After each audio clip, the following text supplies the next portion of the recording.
from the Crown lands. And when he does, he will turn his attention to the Stormlands and the Reach, and wonder where they were in the fight to restore peace to the realm. He replied.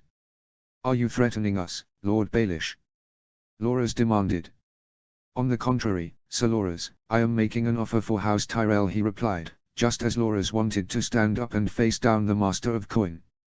And what offer is this? Asked Willers. For Lady Margaery to wed King Joffrey. What? Is this genuine, Lord Baelish? Grandmother demanded. Littlefinger procured a scroll from his pocket. He handed it to Grandmother. She broke the seal on it and began to read it. It's from Tywin Lannister, she announced. She read quietly whilst Father tried to edge his head over to read it with her. Not now, Mace, she said before putting the letter down and facing their guest. And if the Queen Regent hears of the same rumors that your own spies have heard on your journey to Highgarden, Lord Baelish, asked Grandmother. I will expressly deny them to her grace and assure her that they have the full support of House Tyrell and all of the Reach, he replied. And what of the Baratheons, Lord Baelish, asked Garland. I shall leave for Storm's End soon. And, I wanted to ask. Is it true that the Targaryens murdered them? Their bodies were wrapped in Targaryen colors, Baelish. What more is there to be said? Mother angrily said, seeing how sad Loras was at the mention of the circumstances of when they found Renly and Stannis' bodies. Of course, Lady Tyrell. If I might take my leave, he asked. Are you certain, my lord? Might you not stay the night? Asked Father. My Lord Tyrell is most kind, but I have a long journey ahead of me for Storm's End, and I would get there as soon as possible, he explained. He left and Grandmother waited until the door was shut before she handed his letter to Father. The letter offers for Margaery to be Joffrey's queen, for Willers to serve on the small council as Master of Laws and one of the Redwyne twins to serve as Master of Ships, she explained. What of Garland and Loras, Grandmother? Sweetly asked Margaery. Loras shall serve in the Kingsguard, as there is now a vacancy. As for Garland, you and your father are to lead the Reach's armies to the Riverlands and to fight the combined might of the Starks, Tullys and Arryn, said Grandmother. Chapter 35, How can man die better than facing fearful odds? Chapter text. Interlude 13, Marina Martian as Selena de Caceres in Deus Salva Rei, 2018. At Caroline Klaus on Tumblr. Deanna Stark, Marina Martian. Though Deanna was glad to be going to war again with her brothers, she was also fearful of losing not only her brothers and her friends, but also her husband, Domeric, and now mother, father, Lyanna, Brandon and Arya, whom were all trapped in Riverrun whilst the Riverlands was overrun by the Lannister armies approaching from the Golden Tooth. As the army passed through the Neck and into the Neck, they came to the Twins, where the Freys had shut the gates. Whilst the assembled Northerner army of 35,000, comprised of fighting men and women of the north and beyond the wall, didn't need their swords, in their council the previous night, they learned that Edmure Tully was holding Riverrun with a garrison of 2,000 men and Jason Mallister was leading the remnants of the Riverlands army, 12,000 men, to the other side of the Twins. They needed the Bridge of the Twins to link the armies of the North and the Riverlands together and then could meet up with the armies of the Vale at Moon's Keep, a new castle built at the High Road's entrance through the Mountains of the Moon and recently awarded to Sir Creighton Red Fort. Fucking Freys. Their country is being burnt and bled by the Lannisters, and rather than answering their liege lord's call to defend their country and fellow Riverlanders, they choose to keep behind their walls like a bunch of frightened weasels, Harry on Karstark muttered as he glared at the walls of the Twins. Even so, we will have to treat with the late Lord Free and for him to open his gates, said Artos. Artos, couldn't we build pontoon bridges for the Riverlands army to cross with? Dom suggested. We could, but it would take too long. And in the time it takes to build them and for the army to cross, that's 2 to 3 days and valuable time we lose in crushing the Lannisters and saving Riverrun. My parents, my brother and my sisters, replied Artos, sounding every inch the leader. Father would be proud if he could see right now, Deanna thought. So what can we do? Asked Ulrich. Why treat with them, my lord? Why not pound their gates open and demand that those fucking weasels answer the call of Riverrun as they fucking should, bellowed the great Jon Umber. There may be an easier way in. All in Artos' tent turned to Deanna. What do you mean, sister? Asked Artos. All it would take is a dozen of our best climbers to climb their walls, open the portcullis and the gates and rush inside. Not to slaughter the Freys, but to remind them that they owe an oath of allegiance to Hoster Tully as well as King's Landing. A slight show of force should scare the weasels into realizing just how stupid that old fart ruling them is, Deanna explained. Deanna looked at her brothers. Artos and Ulrich nodded as they thought about her plan. She turned to her good father and her husband. Dom smiled proudly at her whilst Lord Bolton looked impressed with her plan. Very well. Whom will lead this sortie? Asked Artos. I will go, my lord, said Howland Reed. And I, said Tormund Giantsbane. Same here. It was my plan after all, said Deanna, eager for another adventure to one day tell her children. Deanna loved the thrill of adventure and of fighting, which was why she wanted to fight as a girl and then why she wanted to fight alongside her brothers and father in the War of the Long Night.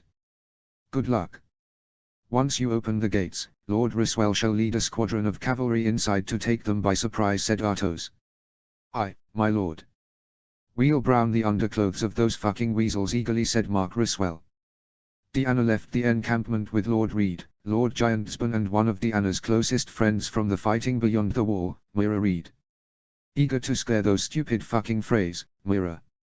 Deanna asked with a grin. Aye. Any chance to fuck with those weasels, DY?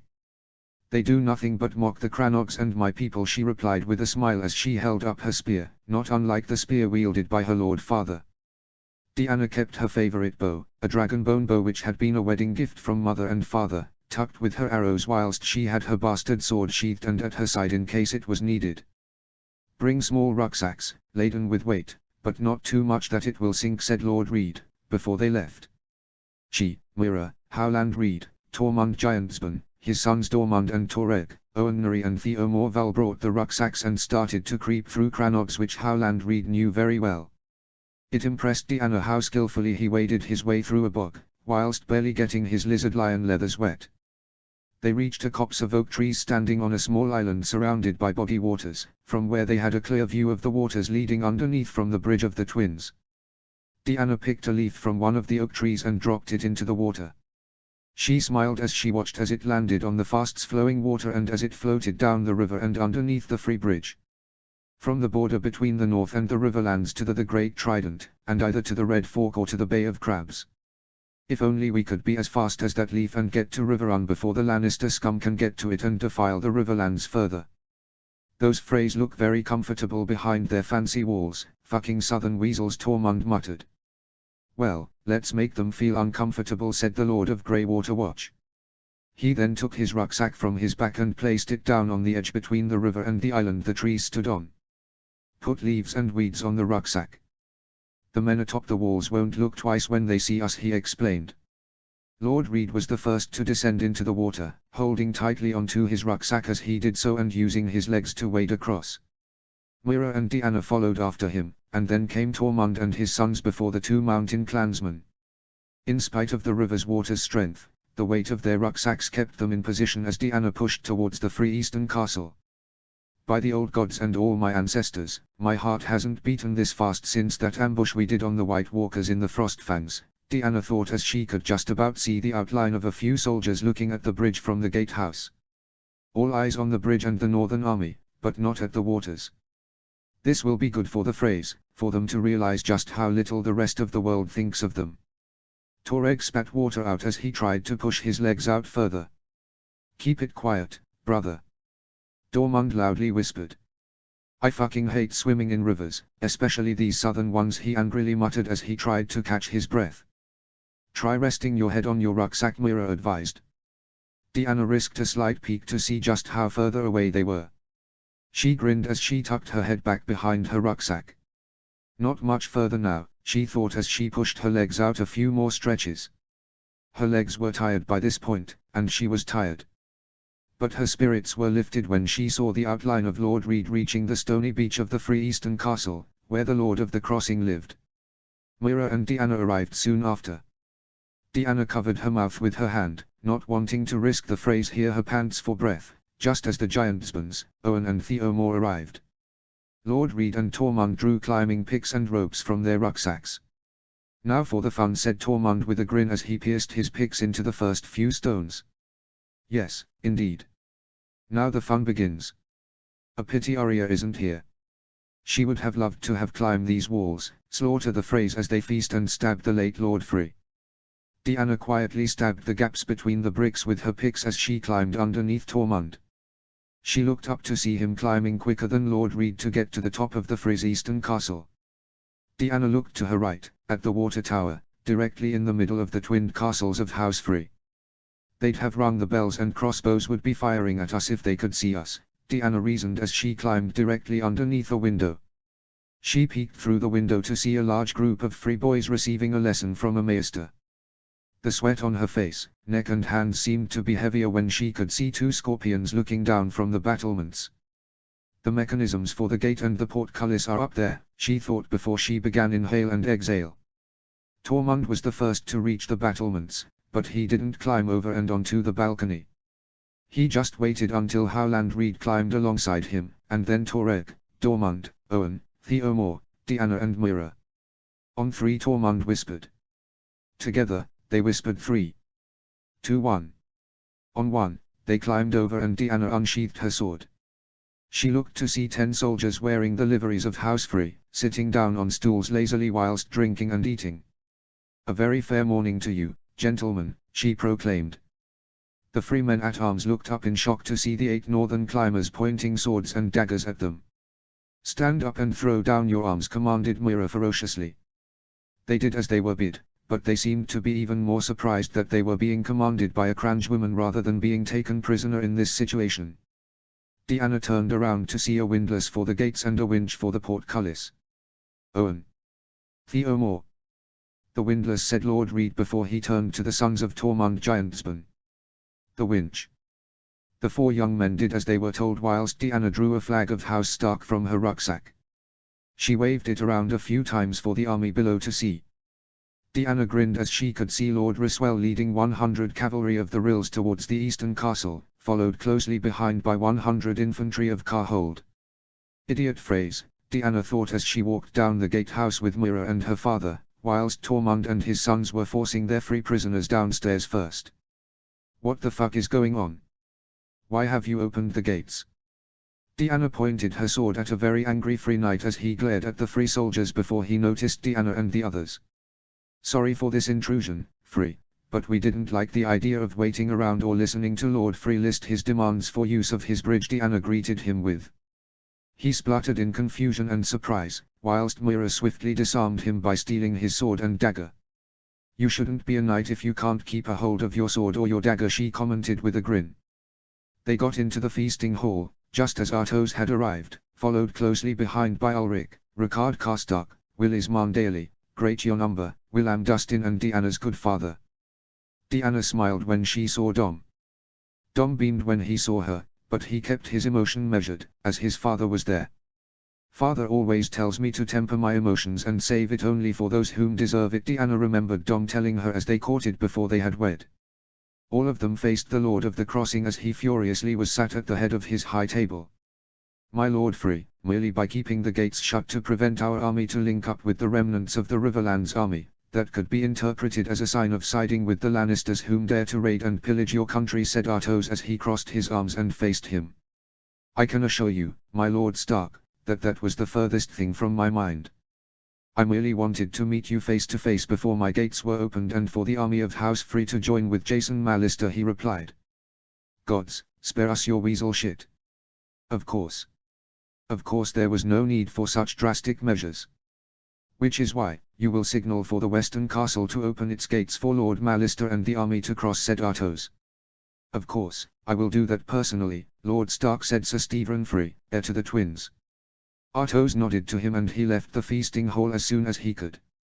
Try not to trip over your own shit, Diana thought with a grin as she looked around the Free castle and saw the frightened Free men, women, boys and girls.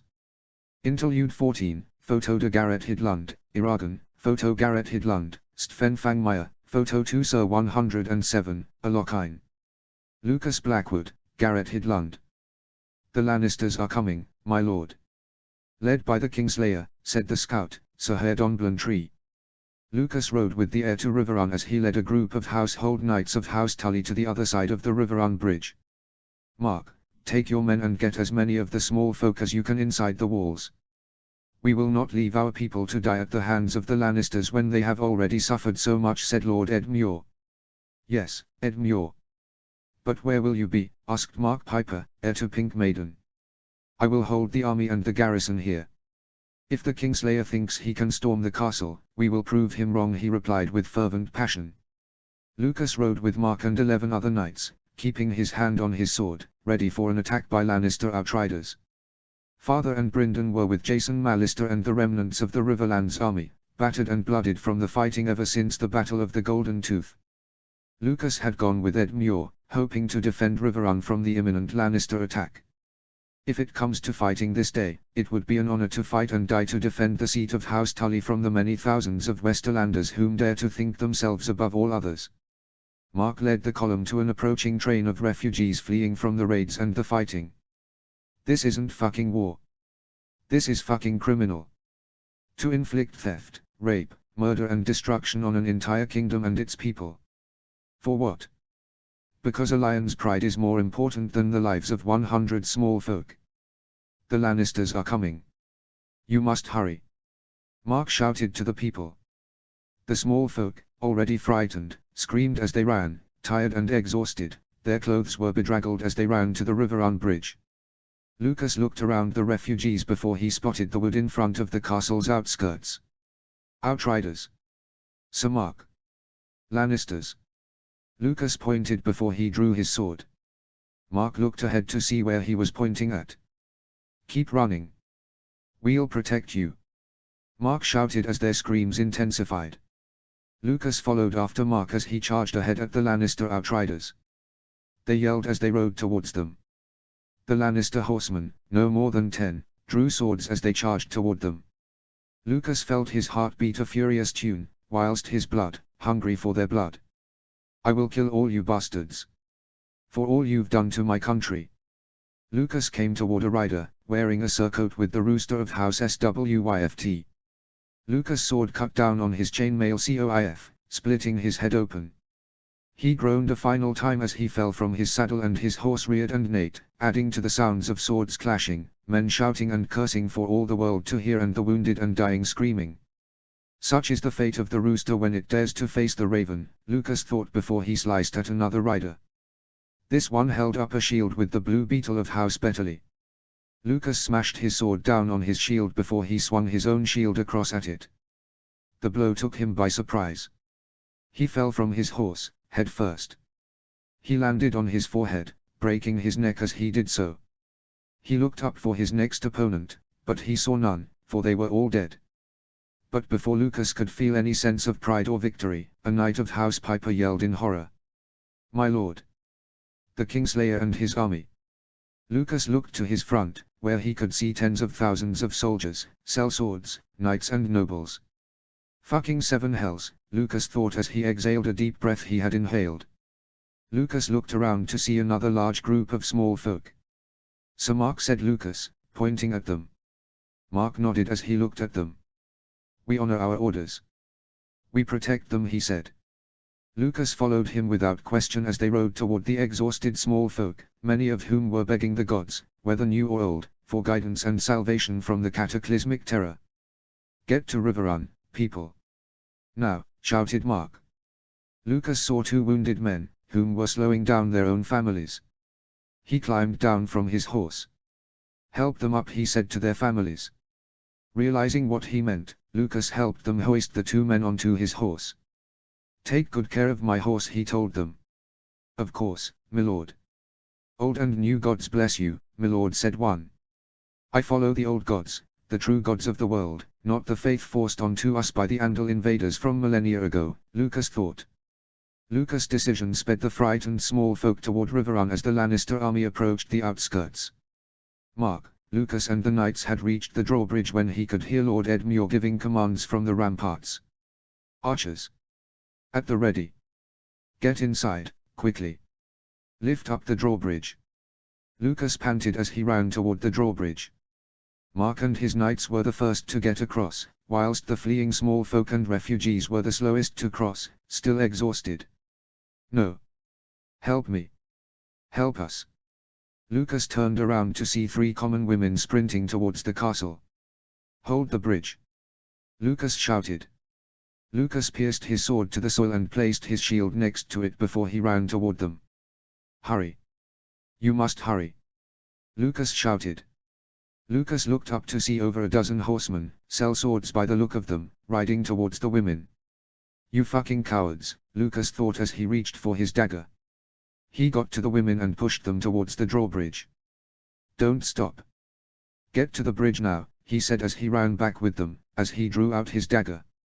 The sellswords were gaining pace and riding hard towards him and the women, not even past their 6th and 10th name a day, Lucas had thought as he grabbed his sword and shield, and sheathed his dagger. A sellsword threw a spear at him.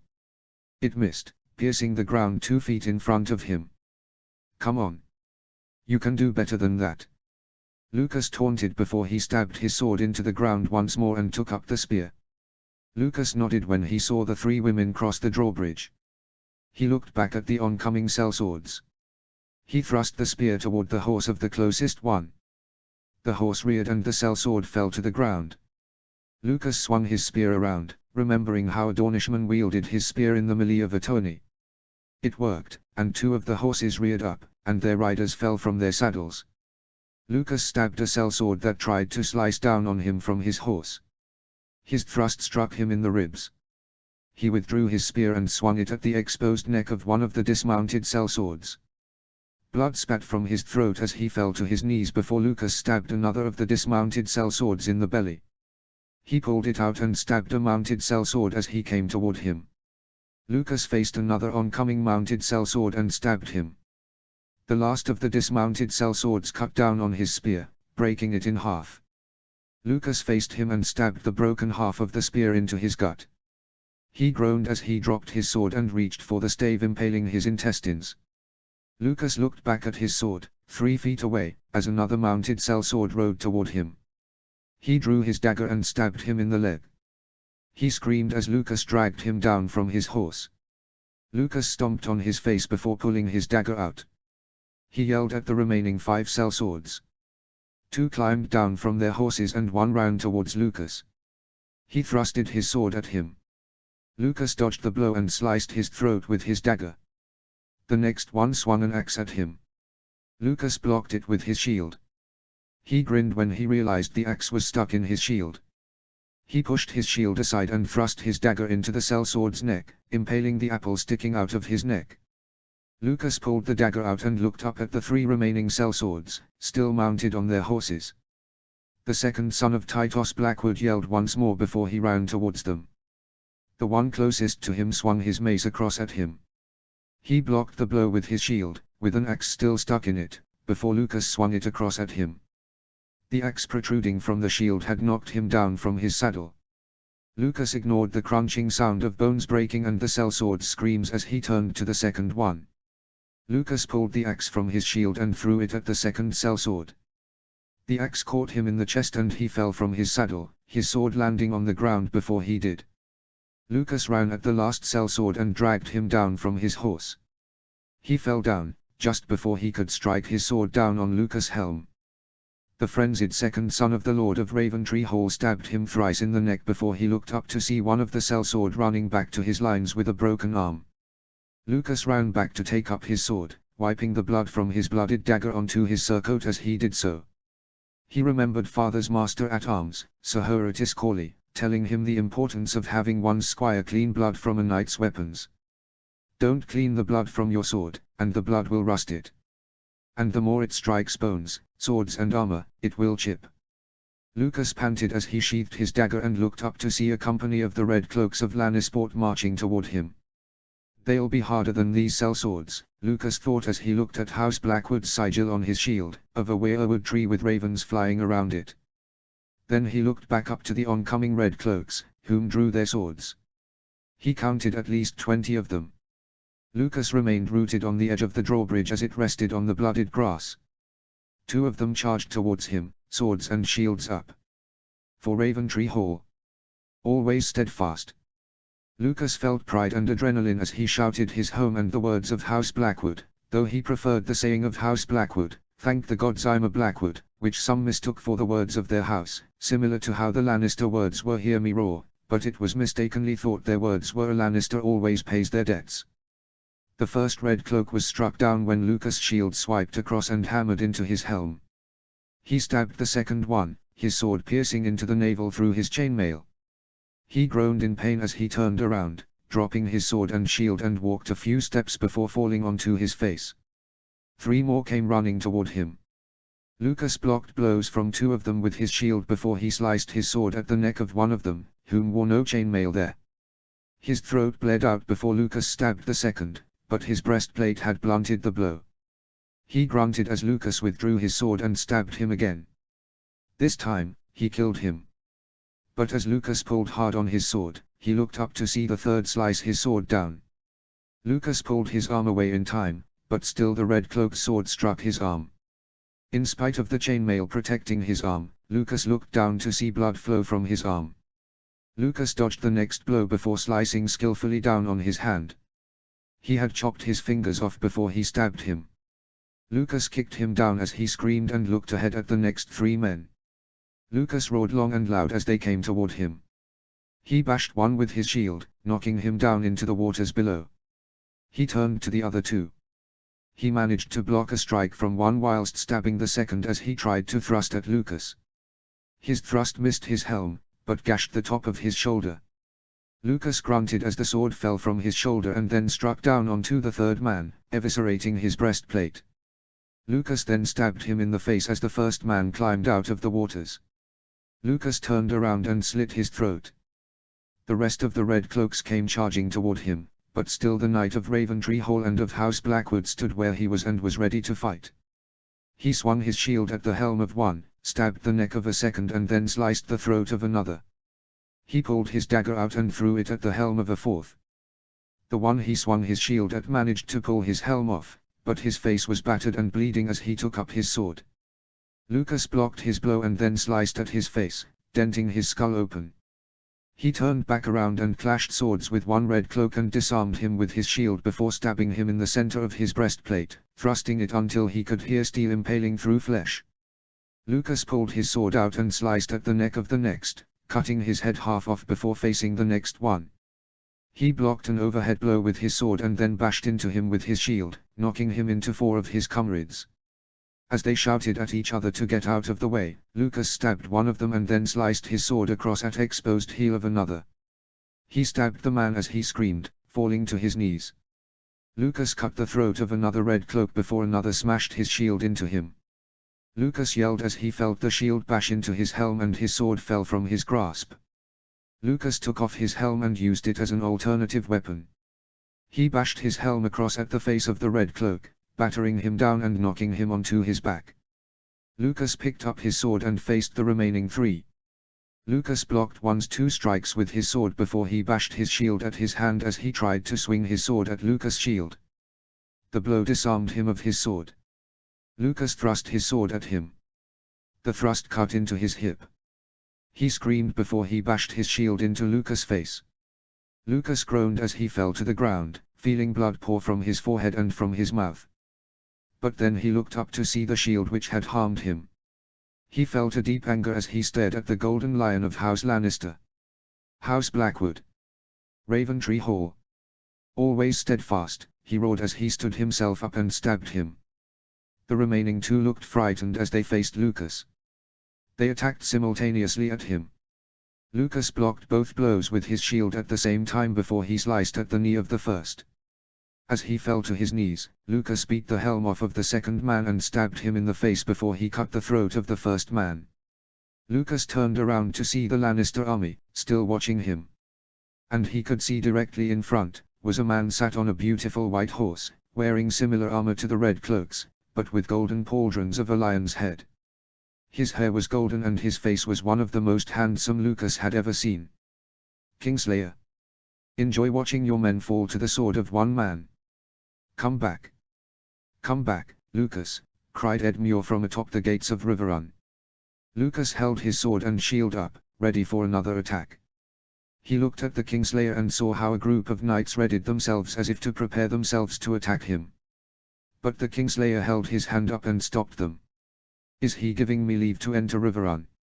Lucas calmed down and found the Red Cloak whom he threw his dagger at. He pulled the dagger out of his skull and ran back inside Riverrun.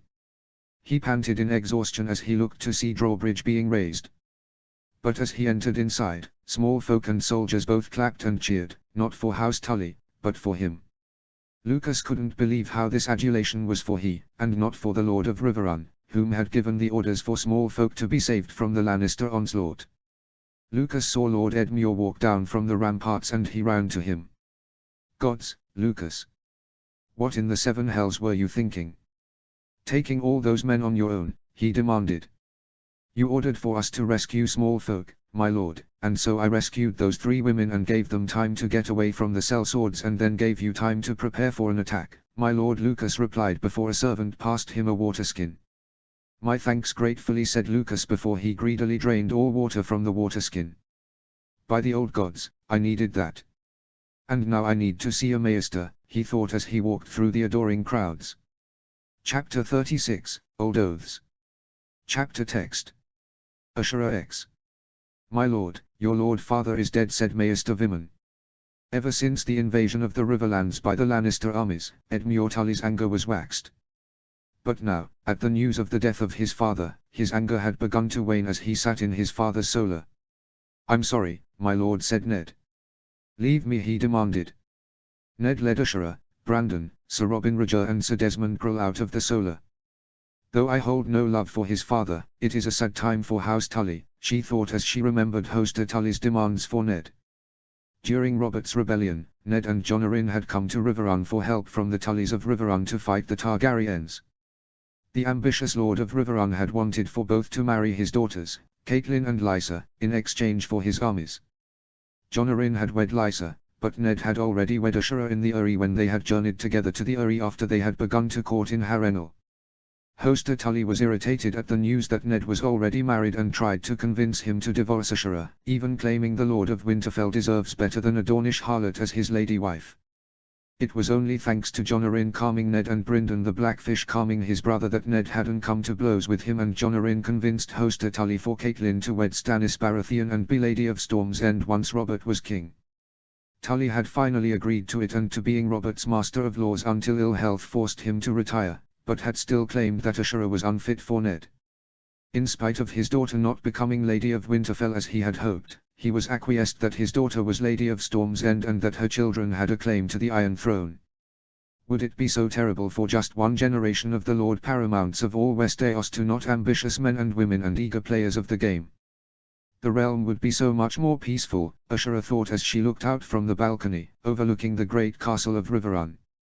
The waters of the Red Fork surrounding the seat of House Tully floated peacefully around the castle's walls. The refugees and small folk inside the walls were all being directed by the garrison to either help prepare food and supplies for the soldiers, assist in the building of defenses, or were being conscripted to fight. And beyond the walls, was the Lannister army, of 30,000 men. The army was split into 3 camps, due to the way that the Red Fork was bent around Riverrun. Riverrun had never once been surrendered by House Tully in the history of the castle or the history of the house, nor had it ever been taken by storm. But there is a first for everything, Ashura thought. Has there been any word from Artos? Ashura turned around to see Lyanna and Arya looking at her and Ned. None. All ravens intended for Riverrun are being shot by the famed archers of House Sarsfield, replied Ned. Archers of that house can hit a coin from 300 meters away, Ashura thought as she remembered the many tourneys she had seen where the archery had been won by archers of House Sarsfield. But they'll come, won't they? Asked Arya. Of course they will, Arya. But they have to join with the army of the Riverlands and the army of the Vale, said Ashura. And then there is the armies of Tywin Lannister, Daemon Marbrand and the Crown Lands to contend with, added Brandon. Ashura looked up to see her son had been followed by their saviors, Arthur, Oswell and Barristan. On their escape from King's Landing, Arthur had told her of a long-lost promise they and Sir Gerald had made when they had met in King's Landing and before they swore any oath to Robert. We had sworn to the Seven that a day would come when we would come to the aid of the one true king and fight for his ascension to the Iron Throne and for the usurpers to be removed, Lannisters and Baratheons both. Aegon as king. He is a good young man, quiet, honorable, diligent and caring for all from small folk to his family, and is an incredible fighter. But he knows little of the game or of what it would mean to be king. How many men do the Tullys have in Riverrun? Asked Arthur. With all the refugees flooding the castle, possibly 5,000. They outnumber us 6-1, said Ned. But even with such numbers, they would have to negate the Red Fork and the geography would work against them, said Oswell. And morale is high, thanks to the courage of brave and stalwart Sir Lucas, said Barristan. Sir Lucas Blackwood's sole stand against a dozen sellsword riders and 20 red cloaks of Lannisport had turned into a legend overnight in Riverrun. It hadn't been long before the numbers in his brave stand had gone from over 30 men to over 300 men. Their Kingsguard companions all admired his bravery and his chivalry in saving the 3 commoner women he had defended and the drawbridge to Riverrun.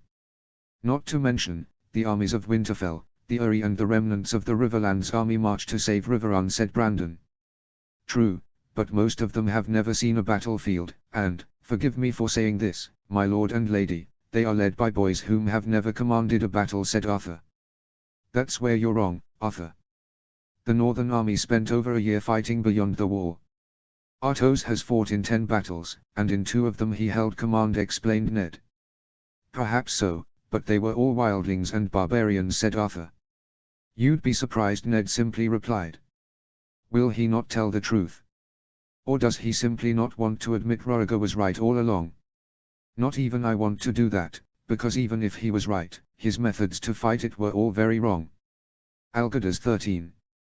Algerdus sparring with Tymond and Tolars came to an end when he had struck down Tymond's shield and then kicked Tolars to the ground before defeating Tymond and disarmed Tolars as he stood back up and pointed his practice sword at his balls and held his practice axe directly above his skull. You attack as you would any other man. You cannot fight them as though they were common men that know nothing of battle. When it comes to men experienced at war and have been trained to kill since they were children, then you must not underestimate them. You must think how to defeat them, and never ever attack without thought, said Algerdus. I fought and killed Khal Drogo, Uncle Tolars insisted. You did, but how many times did he come close to killing you? Asked Algerdus. Tolars grimaced as he thought about that. 4, Uncle, he admitted. My lord. Algerdus paused in his lesson to his nephews before turning to face Arodus, whom was stood with Bronn. Yes, asked Algerdus. We have a potential benefactor here to see you, he replied. Good. That's fantastic. The men have been bored and have needed an enemy to fight and to earn coin ever since we set up a base here in the disputed lands. Ever since they had arrived at their new base and secured permission to settle there from the government of MYR, there had been no new contracts for Storm Company. Until now. Algerdus followed Bronn and Arodus to his quarters, a red brick house.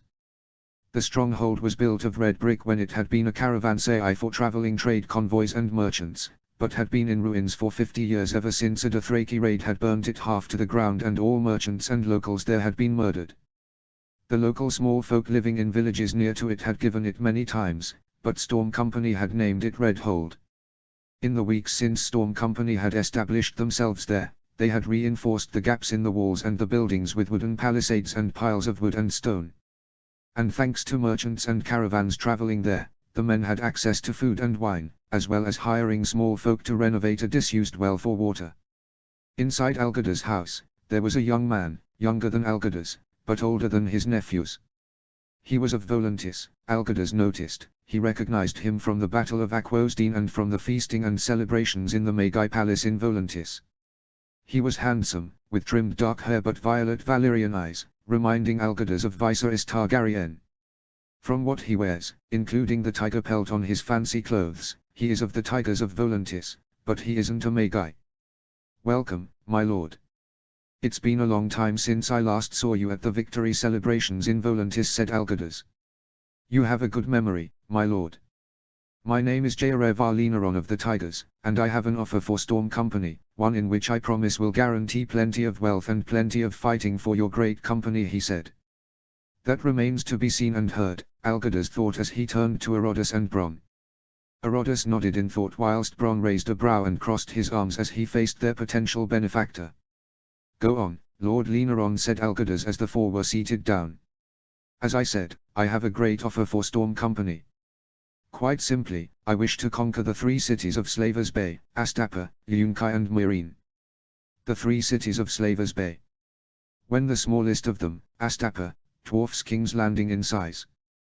The city-states of Slavers Bay. You are aware of just how powerful they are and how many armies they have? Bronn asked. I am aware. I command an army of 10,000 sellswords and volantens, warriors with no war to fight now that Triarch Magi has conquered a large swathe of the Dothraki waste, said Lynaron. You want to conquer them and crown yourself king of Slavers Bay. And what of their allies whom will come to their aid? Asked Herodas. The only ally that would dare come to their aid is Volantis, but my father has influence with the Tigers and would want me to be king and not care of the consequences of my conquests, he replied. What consequences? Asked Elgadas. Once king of the Bay, I intend on ending slavery in Slavers Bay, he replied. Ending slavery in Slavers Bay? Well, that would be very damaging to the slave trade across all of Essos. And it would save the lives of hundreds of thousands of people whom suffer from enslavement across Essos from the whips and swords of Astapa, Yunkai and Meereen. Elgadas nodded as he thought about this. How many other sellsword companies are you approaching? Asked Elgadas. I have reached out to the Company of the Rose and the Second Sons and they have accepted. The Storakraus have taken a contract with Aegis Rugaria of the Summer Isles, he explained. What of the Golden Company? Asked Bronn. They have seemingly disappeared. I don't know where. Their last whereabouts were in Pentos. But no one has heard from them in a long time, he explained. That's strange of the Golden Company. But we will not reject this offer. The best one we have had since Storm Company was formed. We are taking this contract. We will make this idealistic Volanten warlord king of Slavers Bay. We accept, Lynaron said Elgadas before he shook hands with him. Chapter 37, An Unenviable Situation. Chapter Text. Interlude 15, Catelyn Stark played by Michelle Fairley on Game of Thrones, official website for the HBO series HBO.com. Catelyn Tully, Michelle Fairley. Whilst Catelyn was ambivalent at seeing Petter in Storm's End, the same couldn't be said of Shireen, whom stood at Fortis' side, whilst he was sat on the seat of the Lord of Storm's End. It had been 2 weeks since Bryce Caron had delivered the news of the murders of Stannis and Renly. And it was only the day before when their bodies had been brought to Storm's End by Sir Rickard Tyrell. Cat, it is good to see you again, said Petter. His smile clearly hadn't changed from the last time she had seen him, since she, Shireen and Fortis had gone to King's Landing to see Stannis, when their children had been 6 and 2 respectively. But whilst Catelyn was glad to see her childhood friend once again, she noticed how when he greeted Lysa and her son Harold, she refused to even speak with him. Catelyn had asked what Petter had done to so anger her. He broke my heart as a boy, and the man is now a whoremonger, a moneylender, and his pockets are so filled with blood money it's a miracle his hands aren't as red as Queen Cersei's dresses, Lysa explained. Petter, she replied with a nod. He turned to Shireen and to Fortis. My Lord Fortis, my Lady Shireen, I am sure your mother must have told you about me, he said. Yes, Lord Baelish, said Fortis.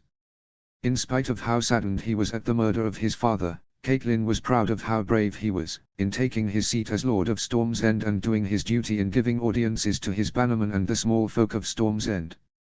Catelyn was proud of him, and she was certain that Stannis would be too if he could see him. Shireen meanwhile, stood tall and as unbending as her father, with her arms crossed. She looked at Petter. She has been spending too much time with her uncle Elgadas, Catelyn thought when she saw how she stood and looked as though she wanted to fight someone, whether with fists or with words. Though because Shireen and Fortis rarely saw their father and the closest ones they had to a father were either Maester Cresson or their uncles Renly or Elgadas, it didn't come as much of a surprise at how much the two had rubbed off on her son and daughter. And since Elgadas had appointed Shireen in charge of administering Summerhall and repairing and restoring the castle and its lands, she admired how much Shireen had changed. But there were times when she worried about Elgadas' influence on her children and how much they looked up to him. Both of them looked up to him as though he was their father and not Stannis. Even with Elgadas adventuring across the narrow sea in Essos, she recognized the signs of his influence on her children. Lord Baelish. I trust the journey from Highgarden was well, said Shireen. Highgarden? What is she talking about? You are very well informed about events across the world, Lady Shireen, he commented. In these trying times, if you don't keep an eye and ear on the rest of the world, you are asking for trouble, she replied. Indeed, my lady. I have found that myself since being appointed Master of Coin. Which is why I have come to Storm's End, on behalf of the king, he explained. The king. The boy born of incest between Cersei and Jaime Lannister. A curious man to call king, Lord Baelish. One suspected by many to be not his father's son in more ways than one, said Shireen. Ah, rumors. I do enjoy rumors, Lady Shireen. Indeed, there are rumors of such things in the capital. Just as there are rumors of the circumstances of the murders of your father and your uncle, he said. What rumors are they? Asked Catelyn. That they were riding to Starpike to meet the Tyrells for an alliance to gain their armies to usurp King Joffrey. Why does he come here, if to just bandy words and jests and threats around like so? Is this why you have come, Lord Baelish? To spread baseless gossip and rumors lacking in evidence around the world, asked Shireen. Quite the contrary, my lady. I have come with an offer from the Red Keep. Cease calling the banners of the Stormlands, and leave the fighting to resume in the Riverlands. The war should end soon anyway, and it would not do to have the Stormlands caught in such a conflict, he said. He cannot be serious. Abandon father and Ed Muir. And Harold, my nephew. Against House Tully. And House Arryn. Our own family. Fortis demanded. Family, duty, honor. Those are the words of mother's family, Lord Baelish, which you should know better than any other. And House Lannister attacks grandfather and uncle Ed Muir in Riverrun, said Shireen. Petter, my home is under siege from the Kingslayer himself and with my brother inside. Thousands of Riverlanders are already dead and the armies of the Vale, led by Harold, are soon to join the fighting. And you say that we should not fight? Catelyn asked. It is in the best interest of the Stormlands. And how would you get to the war? The Reach has sided with the Iron Throne and the Crownlands stands behind their king. I am no soldier, but how would the armies of the Stormlands reach the Riverlands whilst bypassing the Crownlands and the Reach? So we are to do nothing whilst my brother and my father are besieged inside Riverrun? Catelyn demanded. Not nothing. It is the Starks the Lannisters want, not House Tully. Write to your brother and convince him to give the Lannisters the Starks and House Tully will be pardoned, he said as though it were a mere trivial matter. Fortis turned to Shireen for advice. And what of the small folk and soldiers of the Riverlands whom committed no treasons, Lord Baelish? House Tully's subjects and bannermen. Where is their justice? Where is the recompense for the Riverlands? Shireen demanded. Before the audience could continue, the doors opened and one of Shireen's closest friends, Dale Seaworth, entered. Smelling of seawater and looking every inch the ragged and rough sailor, the heir to Cape Wrath ignored Petter and walked to Shireen. He whispered to her before handing a piece of parchment to Shireen. What is this about? Shireen read it and Catelyn leant over to see if she could read it. Catelyn could only see a few words written on it, they almost looked like names. However, the lighting was poor and Shireen must have suspected something, for she edged the parchment aside, to prevent any stood behind her from reading it. She turned to Maester Cresson, whom was writing a request for new medicinal supplies and potions. Maester, might I borrow your quill? She asked. Of course, my lady, he replied, passing her his quill, already dripping with ink. She wrote on the back of the parchment and passed it to Dale. She leant towards him and whispered in his ear. Aye, Shireen, he replied with a nod before taking his leave. Is all well, Lady Shireen? Asked Petter as Dale Seaworth left the throne room. As I had said earlier, my lord, keeping my eye and my ear to the rest of the world, she explained. Our stance does not change, Lord Baelish. We will gather our banners, ready to face any enemy of the Stormlands, as all true Stormlanders are ready, said Fortis proudly. Shireen nodded as she stood with her brother again. In spite of House Targaryen being behind the murders of your father and uncle, Lord Fortis, asked Petter. And how do you know that, Petter? Asked Catelyn.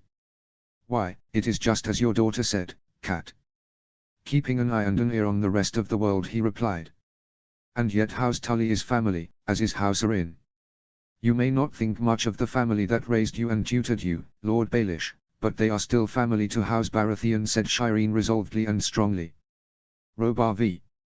Robar grinned when he watched as the banners of the North and the Riverlands flew high above the approaching armies of Winterfell and Riverrun. all to join with the armies of the Vale to throw the Lannisters out of the Riverlands. Since father had led the army of Runestone to Moon's Keep, he had come across many refugees whom had fled the fighting and the raids of the Riverlands. Why is that the Lannisters think that the lives of small folk are of little importance in comparison to whatever wealth and power they cling on to desperately? He wondered as he noticed refugee rivermen taking horses from Riverlander and northern noblemen and putting them in stables. Rather than take up arms, many of the refugees had taken up work to provide for their families.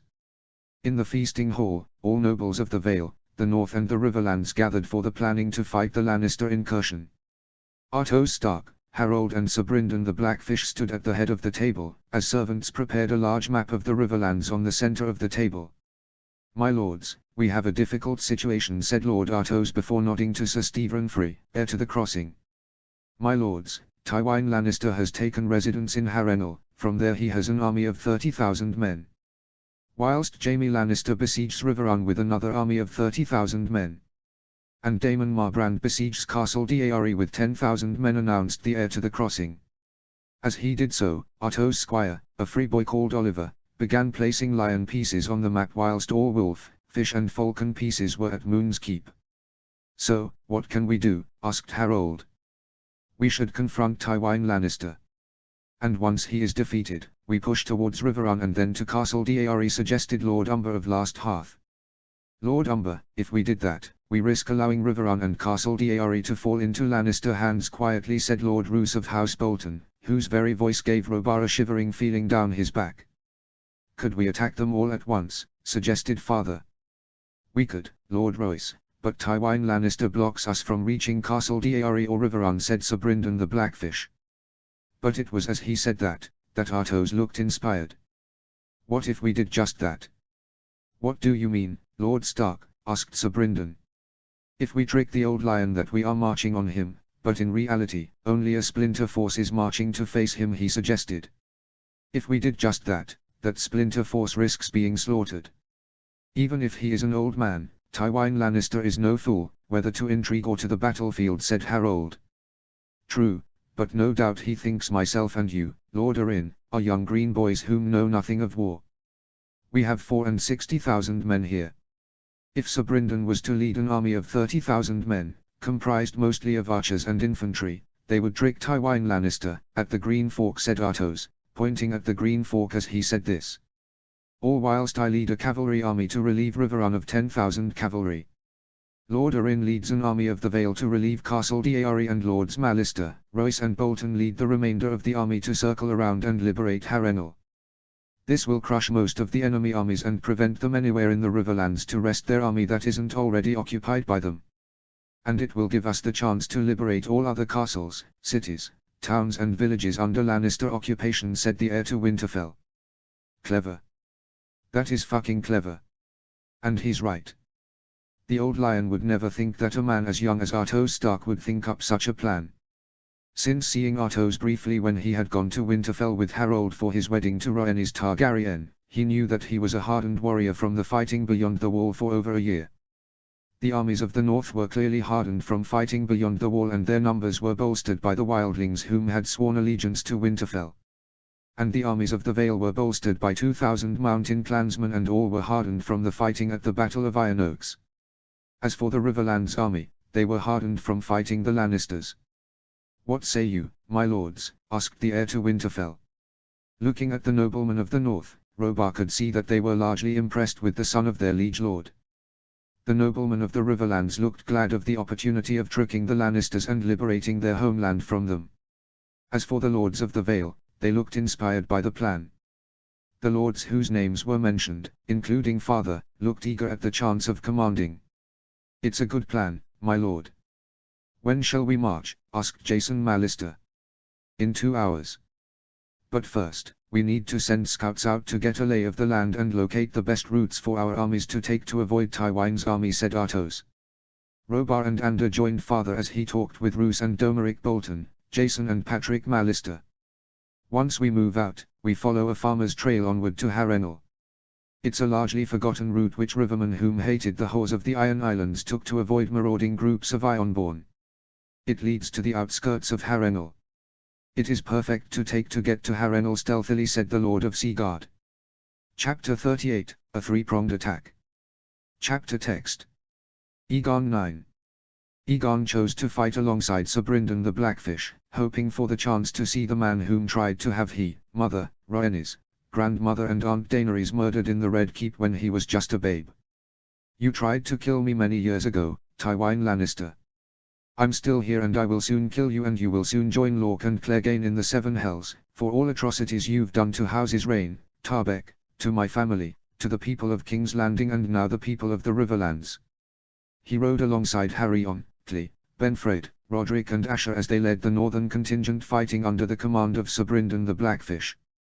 Aegon kept Blackfyr sheathed on his back whilst keeping Dark Sister sheathed on his horse's saddle alongside his shield.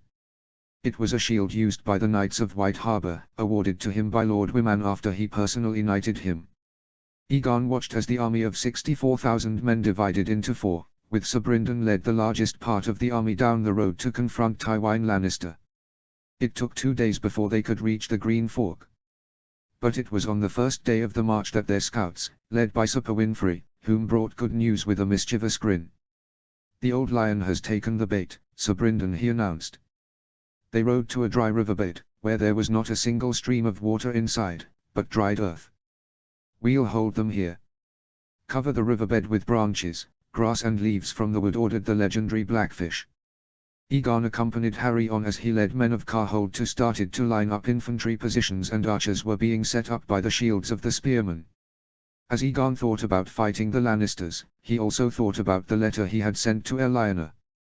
His thoughts concerning Lyanna were multiplied because she was trapped in Riverrun.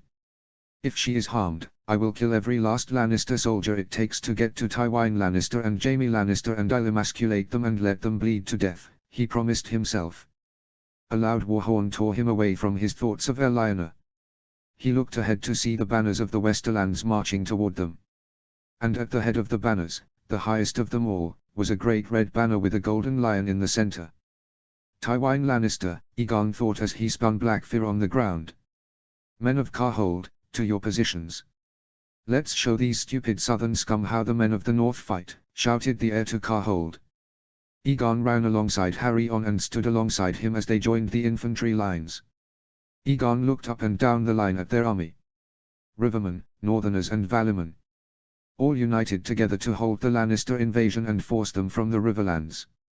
Rivermen, my brothers. These Lannister scum come for loot, plunder, rape and slaughter. They come to take all that you hold dear.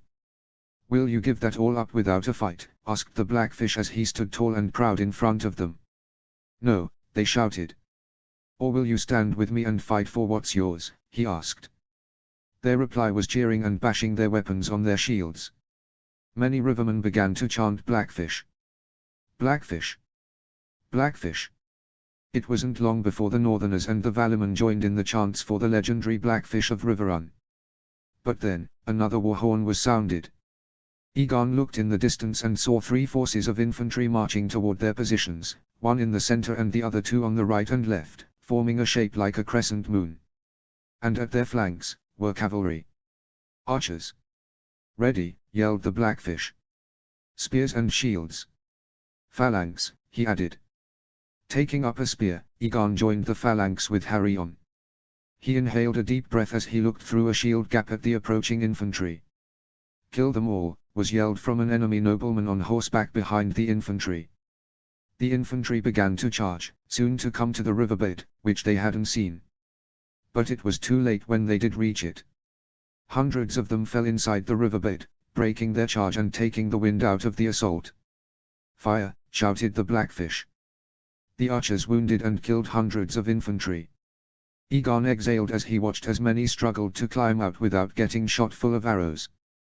The arrows stopped only when Sir Brynden gave the command.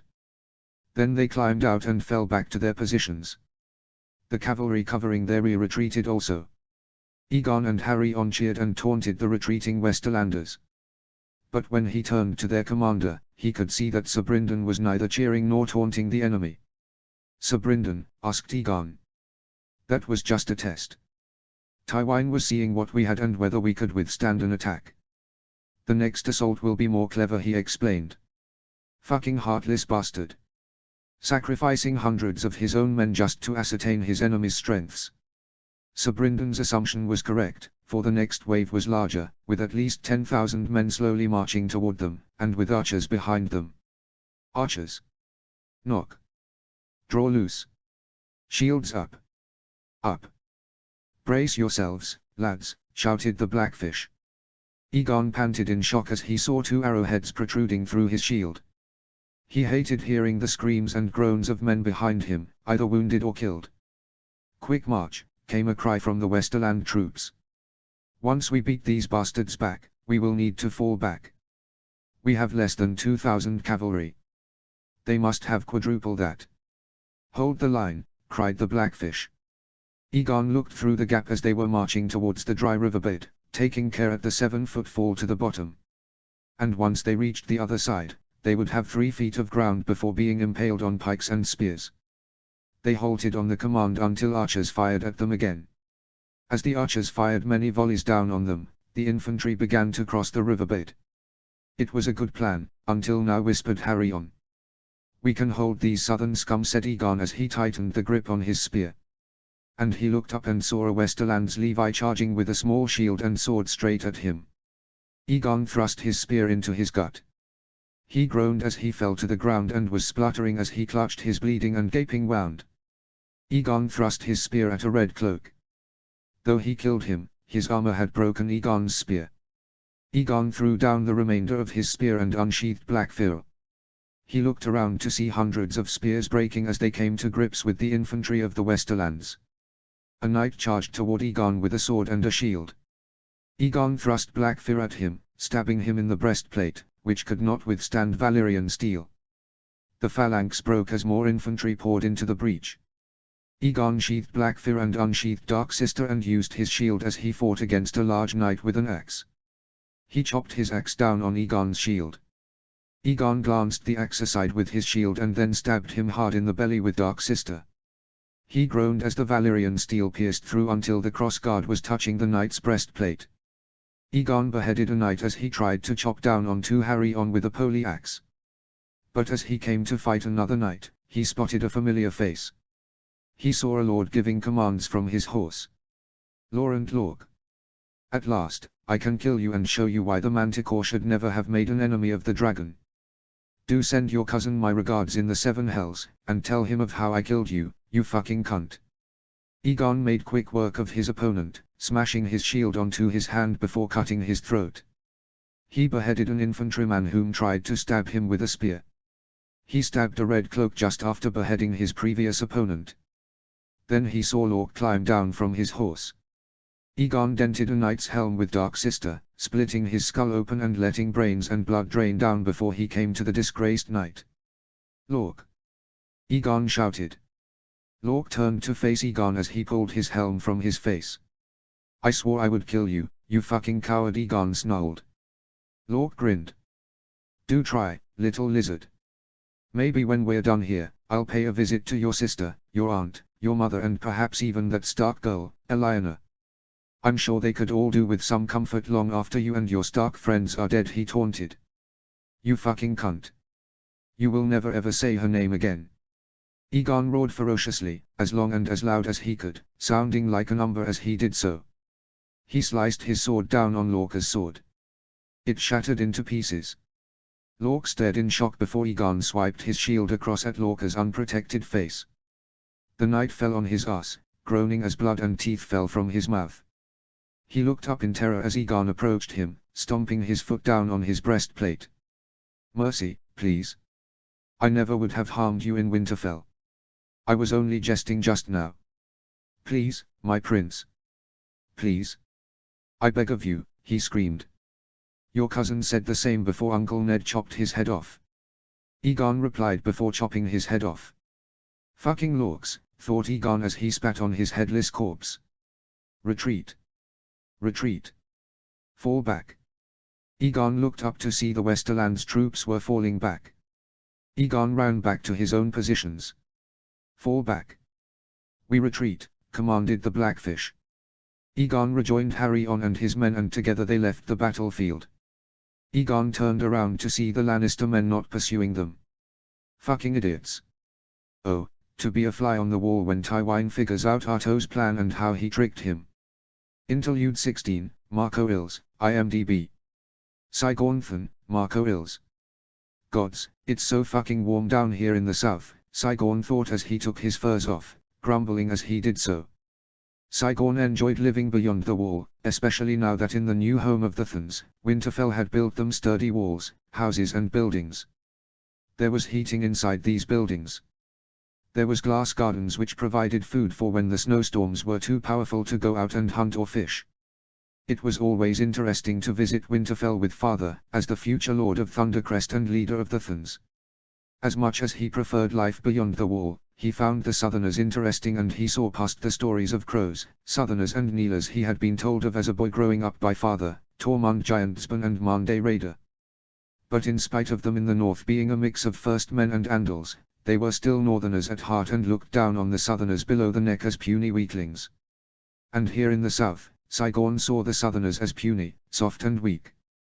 All this warm weather, green grass, calm winds and no snow makes these Southerners all soft. Winter is what hardens a boy into a warrior and learning to adapt to survive and fight. Sigorn marched with father at the head of the Thon army that had come south of the Neck to fight to save Lord Ned and Lady Ash as they were trapped in Riverrun.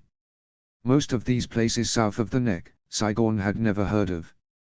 However, he was glad of the chance to fight, not only out of curiosity of the South and the Southerners, but also out of honor, for it was Ned Stark who put aside the differences between the Free Folk and the Northerners and the Crows, and whom united them all to fight the true enemy and the army of the dead. And for Lord Ned, Sigorn was ready to fight and kill Southerners and repay all he had done for the Thons and the Free Folk. He kept his hand on his bronze sword as he held up his shield, a shield decorated with the Thon flag, a bronze circle decorated with runes of the First Men. Father, Tormund, Mance, the Hornwoods, the Mandaelis and the Sawins represented the north in the march from Moon's Keep to Castle Deari. As they marched down the road, Sigorn looked at the river flowing beside them.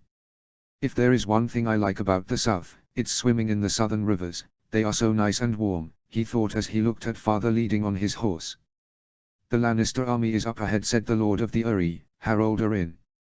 How many men do they have? Asked Tormund. 10,000 men. But their positions are fortified in case of an attack, added Harold Arryn. Do they know that we are here, my lord? Asked Nestor Royce. Not yet. But I think we should attack, before they can take the initiative and resist an attack, said Harold Arryn. It was then that Mance spoke up. I think differently, Lord Arryn, he said.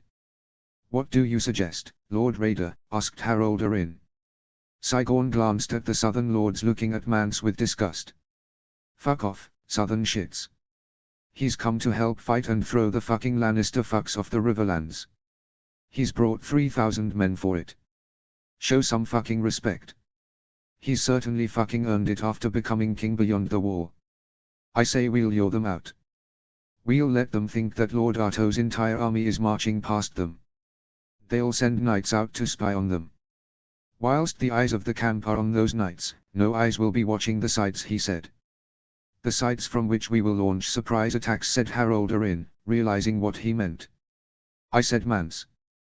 The young Falcon Lord nodded as he thought about Mance's plan. Even some of his lords thought that the plan was good.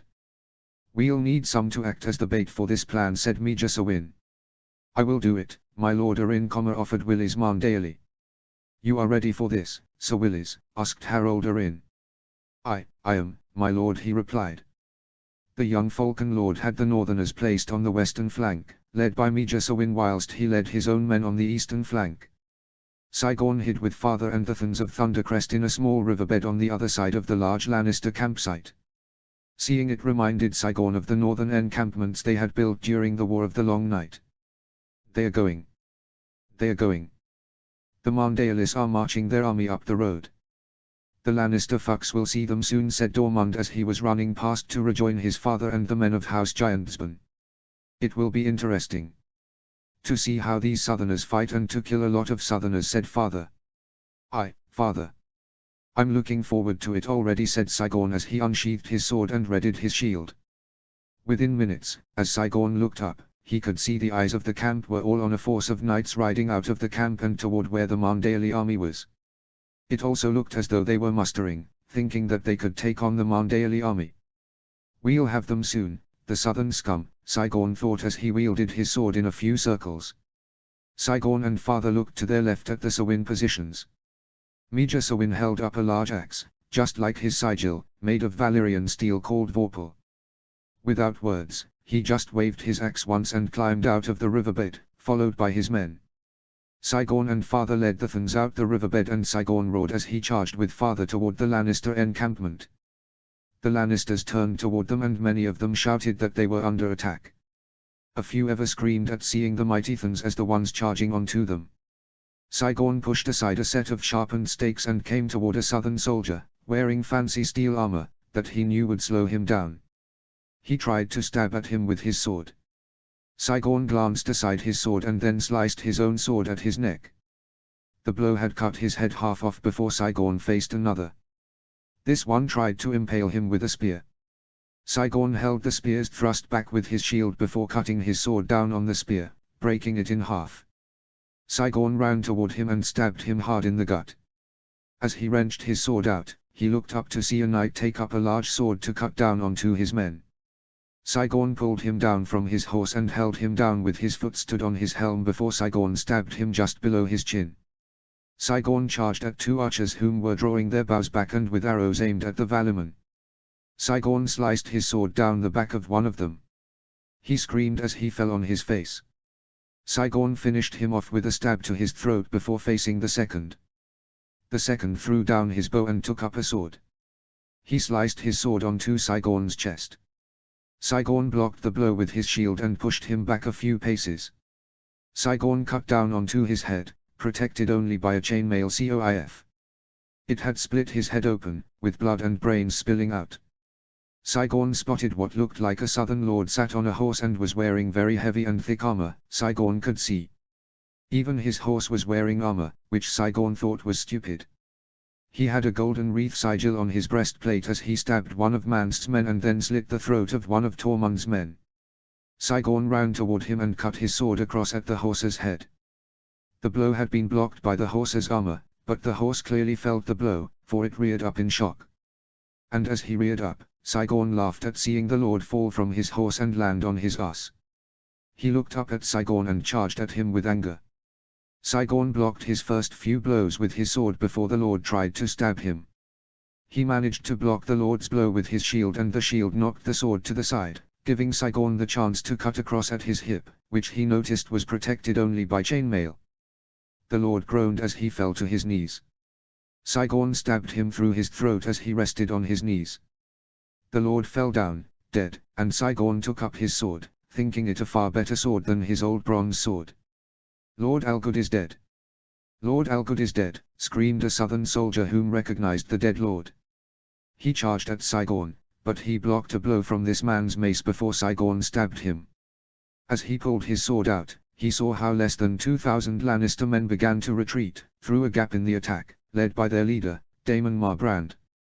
Those on the castle walls of Dare cheered for them as the Lannisters fled. Robar 6. Father and Lord Bolton had made sure for the army to march at quickened pace to the extent that there was no chance for stopping to rest. Artos had given orders for them to get to Harrenhal without any delay, and whilst Tywin had no inkling as to their whereabouts or their intentions. Genius. This is fucking genius, Robar thought as they reached the outskirts of the village of Gargan's Inn, named as such after Gargan Kahiris, whom was notorious for taking first night with the newlywed brides amongst the small folk, and it was at Gargan's Inn where he had first begun his lustful escapades, a tavern keeper's daughter where she was soon to wed a young crofter. From the inn, Robar had a clear view of the greatest castle in all of Westeros. Gods, how long did it take Harrenhal to build Harrenhal and how much coin did it cost? Robar wondered as he looked at the great and dark walls and towers. Have you ever seen anything like that, Domeric? Robar asked the heir to the Dread Fort. No. However, I think my lord father is certainly fascinated by the place, replied Domeric, nodding to his father. Robar noticed how the lord of the Dread Fort looked at Harrenhal with an interest. Robar and Domeric joined father and Ander as they rode alongside Lord Bolton to a hill overlooking Gargan's Inn and where they could see Harrenhal. I've sent my best scout, Walton, to ascertain as to their men. He should be returning soon, said Lord Bolton. And as he said that, a group of riders came riding toward them, and Robah noticed the sigil of the flayed man of House Bolton on their capes. A tall man with steel graves over his long legs and a stern face rode towards Lord Bolton, just as the other lords whom had accompanied joined them. "My lord, there is at least 1,000 men inside the castle. Around 200 on the walls and a party of 100 riders scouting around the castle right now," he said after bowing his head to his liege lord. "When are the scouts expected to return to Harrenhal?" asked father. "Within the hour, my lord," replied Walton. Lord Bolton wordlessly gestured to Walton, whom bowed his head and took his leave. "We'll need to deal with those scouts before we can take the castle. We won't have long before they will find us," said father. "True, Lord Royce. Once the scouts are taken care of, a large force of our army shall march to the main gate and stage an assault, keeping the garrison's eyes on them, whilst smaller forces break inside from the other two gates. Once inside, even with all of the strategic advantages a castle such as Harrenhal has to offer, will count for nothing," said Lord Bolton. The lords agreed to the plan and Lord Bolton turned to Ander and Robah. "Sir Ander and Sir Robah, you shall take 100 knights of House Royce and deal with the scouts, and deal with them now, before they can return inside the castle," he commanded. "Yes, my lord," said Ander. "Yes, my lord," replied Robah. Ander led the way as they led 100 knights of the Vale, sworn to House Royce, from the village and rode with Walton. Walton led them through the various fields before he halted his horse and pointed in the distance. "There are the Lannister scouts," he said. Ander and Robah rode alongside Walton and looked at where he was pointing. "Very fine work, Walton," said Robah. "Indeed. Now, ride back to Lord Bolton and inform him that we are attacking them now and that he should begin the attack now," said Ander. "Aye, my lord," replied Walton before he rode away. Robah took his lance as he looked at the scouts, whom were riding at a gentle pace, and looking around at the scenery. Robah noticed how they were drinking, eating and laughing as they rode. Some were even singing lewd songs as they rode. "It's longer than the great Trident River. It's harder than grand old Casterly Rock. It's thicker than the trunk of a juniper. That's what the ladies all say about my cock." Robah couldn't help but giggle at hearing that song. "And they say knights never laugh at such bawdy and lustful songs," Ander whispered with a grin. "Ah, it's good to laugh in a war. And any knight loves a good jest just as much as a common man," said Robah. "That's true, brother," Ander replied. Ander lowered his lance, Robah did the same. "Charge!" Ander yelled. Robah yelled with his older brother and charged towards the Lannister scouts. The scouts stared in shock for a moment, giving the knights of House Royce all the time they needed to charge into their ranks with lances, swords and maces. Robah had impaled a scout officer with his lance. He drew his sword and cut across at another as he tried to draw his own sword. Robah's blow had sliced his head off. As his helmeted head hit the blooded soil, Robah cut his sword down on another. He tried to block the blow, but Robah's sword arm was too quick for him and he sliced down onto his shoulder, eviscerating him. The scouts were quickly dispatched before Robah looked up at the main gate to Harrenhal. His ears were drawn when he could hear the sounds of war horns, shouting of commands and the sounds of battle, which he had already become acquainted with. He saw how Lord Bolton was leading the main assault. But the attacks on the other two lesser gates were being led by father and Sir Stephen Free. Robah grinned as he watched as the two forces broke through the two lesser gates and inside the castle. He cheered with his brother and their men when the Lannister flags were torn down from the castle walls and battlements. Chapter 39, From the Trees and the Rivers.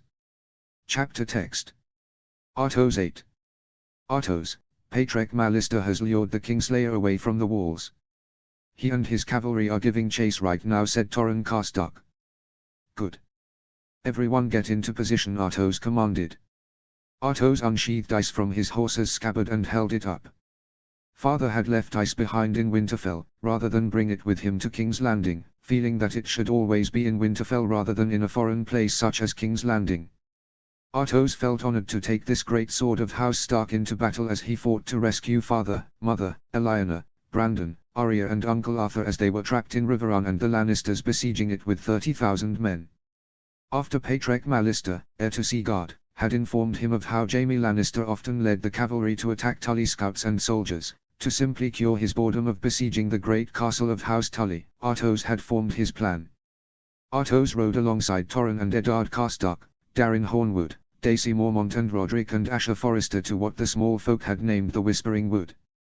Artos rode his horse behind a great tree, holding ice up with one hand as he looked down at the dirt road in the middle of the wood. Artos could hear the furious riding pace of the Mallister riders and Patrek Mallister taunting and shouting at the Lannisters. And as the Mallister men rode past Artos' line of sight, he could hear the sounds of hundreds, if not thousands, of riders chasing hard after them. When he could see the first Lannister rider chase after the Mallister, Artos gave the command. "Charge!" he yelled out. Artos roared as he rode towards the carnage, already caused by archers firing on the Lannister riders and Torren Karstark throwing a spear at a knight, which impaled him through the chest. Artos sliced ice down on the closest rider. The man tried to block it with his own sword.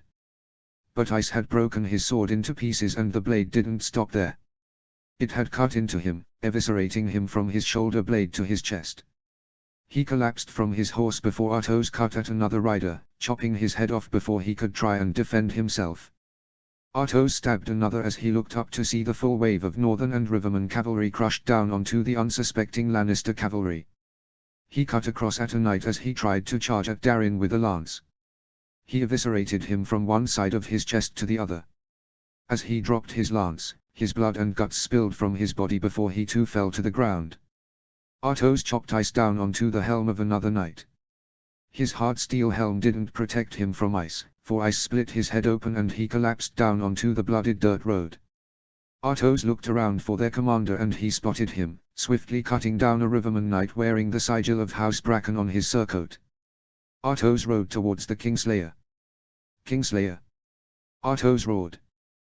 Jaime Lannister turned around to face Artos. Even from a distance away, Artos could see the white teeth of his mouth flash in a grin.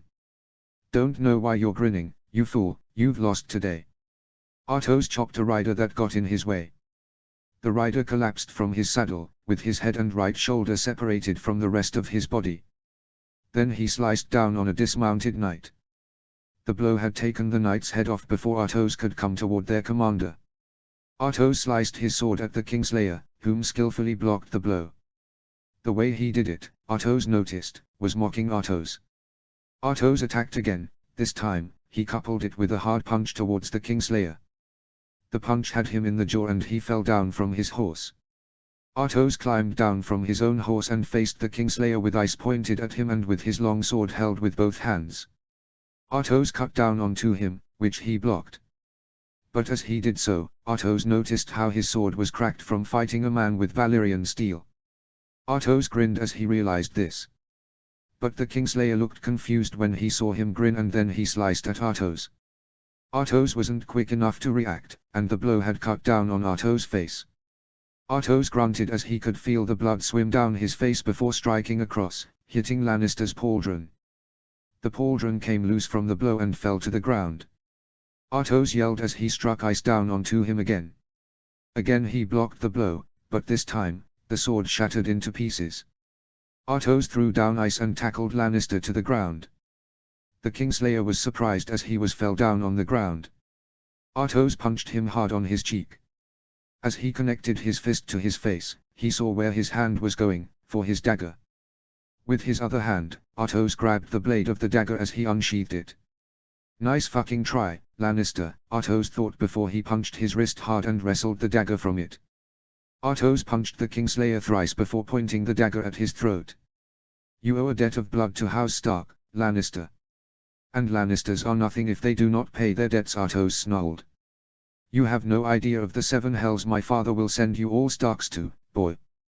Once he find out what you've done here, you won't last," the Kingslayer arrogantly replied.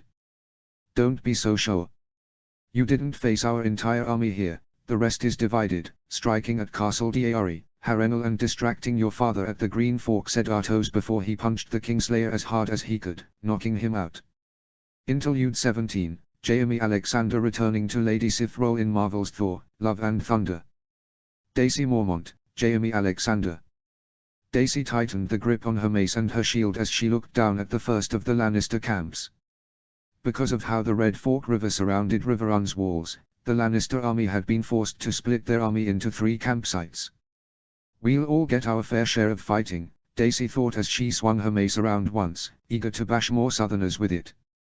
She had already killed 5 Lannister knights at the Whispering Wood, and now she wanted to kill more. She and her sisters, Jarell, Alysanne, Lyra and Lyanna had all come from Bear Island alongside mother and cousin Jorah, Lord of Bear Island, whom Daisy was heiress to, due to the infertility of his southern wife, Lyness. "Everyone, get ready. As soon as we see the signal," Artos announced to all in his battle guard. "Good," Daisy thought before she turned to her sisters. "More fighting, sisters," Daisy remarked with a grin. "I can already taste the blood on my axe," Daisy commented Lyra with a grin. Alysanne chuckled before she looked at Lyanna. "And how's your first taste for battle, little sister?" asked Alysanne. "Appetizing and palatable," Lyanna replied.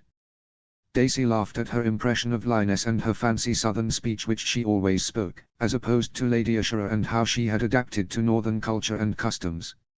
"Look," said Jarell, focused and serious as always. Daisy looked at where the eldest of her younger sisters was pointing. A flaming arrow from the east, where Tytos Blackwood was in command. And in the west, Jason Mallister was in command. The Mormont sisters turned to Artos. He unsheathed ice from his scabbard. "Winterfell. For the north. Winter is coming," he roared. Daisy banged her mace against her shield as she looked to Jorah, whom unsheathed Longclaw and held it up high for the men and women of Bear Island to see. "For Bear Island. For the north. Here we stand. Here we stand. And there they will die," Daisy growled. Daisy charged towards the central Lannister campsite alongside Mother, Jorah and her sisters, as they led the army of Bear Island. Daisy spotted a contingent of Lannister soldiers trying to run for a group of rafts stationed at the water. "They are trying to escape." "Oh, you're not fucking escaping.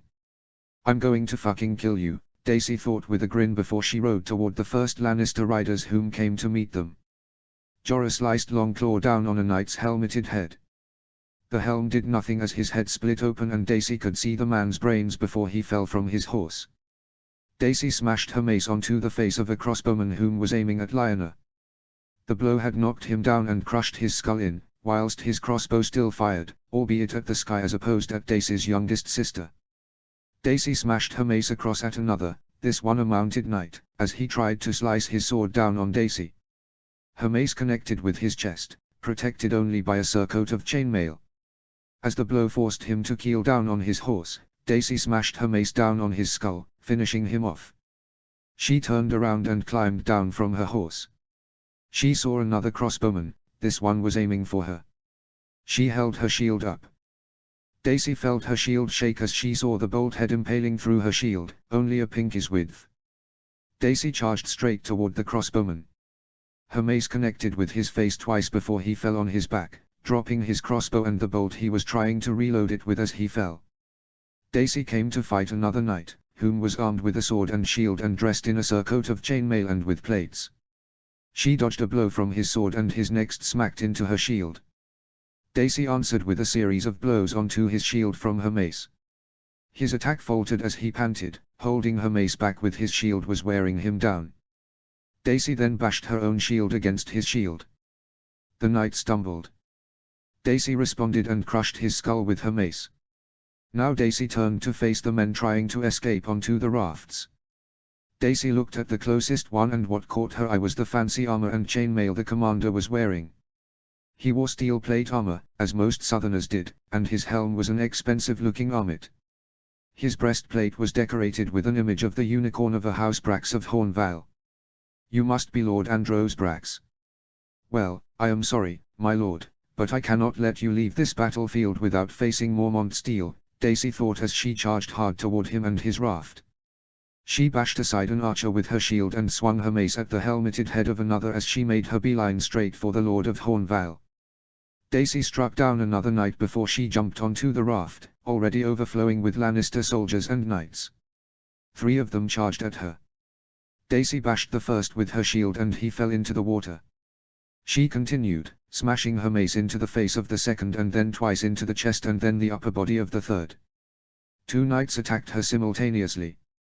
Daisy blocked the sword's thrust of the first with her shield and crushed the face of the second with her mace. She then disarmed the first knight with a powerful swing of her shield. As he reached for his dagger, Daisy smashed her mace hard into his face. Next came four knights. Daisy bashed the first across the face with her shield, and like the first, he landed in the water, and swam furiously for the shore, knowing full well that he would drown if he stayed in the water any longer, being weighed down by his armor.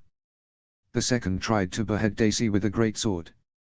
Daisy blocked the blow with her mace and then swung her shield hard at the blade, hoping to disarm him. It worked. His great sword clanged to the floor of the raft before Daisy swung her mace at his face. Next, she smashed her mace onto the skull and the spine of the third knight. The fourth swung his sword at her just as she finished off his comrade. She blocked the blow with her shield and then forced his sword aside, giving her the time that she needed. She swung her mace into his groin. He groaned as he fell to his knees before Daisy swung her mace onto his skull as hard as she could, with brains and blood spilling out. At last, she faced Lord Andros Brax. "You fight well, sir," complimented the Lord of Hornval. Daisy chuckled as she reached for her helm and took it off. "I am Daisy of House Mormont, my lord, and heiress to Bear Island," she replied. The Lord of Hornval was infuriated that several of his men and knights had been killed by a woman, it seemed. "For Hornval! And for House Brax," he yelled as he unsheathed his sword and charged at her. Daisy blocked his first slices at her with her shield and then his thrust came quicker than she was expecting. It cut through her boiled leathers and chainmail protecting her rib cage on her right side. Daisy responded with a strong punch to his armlet with her gauntlet. He fell back, his helm dented slightly from the powerful punch. Daisy then rained her mace down onto him. His shield blocked the first of the several blows before Daisy's mace smashed into the Lord of Hornval's helm. He threw his helm away and thrusted at her again. Daisy timed his thrust with her defense with her shield. She held her shield up in time and the thrust sliced across her shield before she forced it aside and then smashed her mace hard at Brax's neck. She heard the crunch of broken bones as her mace connected with Brax's neck bones. He fell to the raft's floor, dead. Daisy panted as she climbed off of the raft and back on dry land, just to witness the garrison of Riverrun firing arrows and throwing rocks at those others trying to escape on the rafts. She looked at the campsite and grinned at seeing many Lannister soldiers slain and many others being taken prisoner. She nodded with approval when she witnessed Lyanna pull a knight down from his horse and stabbed him dead with her sword. "You've become a real warrior, little sister." Torren and Eddard Karstark took up the two main Lannister banners and held them up high for all to see. "Victory," they yelled. Daisy banged her mace against her shield as she cheered. "Winterfell," she yelled. Cries of Winterfell and Riverrun were repeated by all below the walls and on top of the walls as the garrison joined the cheers, showing the battle was indeed a victory. Chapter 40, The War Turns Unfavorably. Chapter Text. Interlude 18, Game of Thrones, 10 Biggest Ways Tyrion Changed from Season 1 to the Finale. Tyrion Lannister, Peter Dinklage. In spite of the circumstances, Tyrion couldn't help but feel amused by how frustrated father looked. The old Lion of Casterly Rock remained stood and with his back to the Westerlord seated down, with Tyrion, Uncle Kevan and Cousin Davin seated at the end. They have Jaime. They defeated Lord Marbrand and they took Harrenhal. Father's quiet words explaining the situation had been said with such force, it was a miracle father hadn't shouted them. "Well, the Stark boy seems to be less green than you had hoped," quipped Tyrion. Tyrion had been enjoying a pleasant journey from Castle Black to King's Landing, dining at various castles of the north and the Riverlands along the way, until he reached the outskirts of the Inn of the Crossroads and heard of father's invasion of the Riverlands because of House Tully harboring the traitorous Stark family. "We must call for reinforcements from Casterly Rock and from the Crown Lands. Once we have reinforcements, we can crush the enemy armies here," said Adam Marbrand.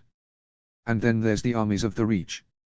Once Mace Tyrell arrives with the levies of the Reach, the Starks, Tullys and Arryns shall stand no chance against us," said Uncle Kevan.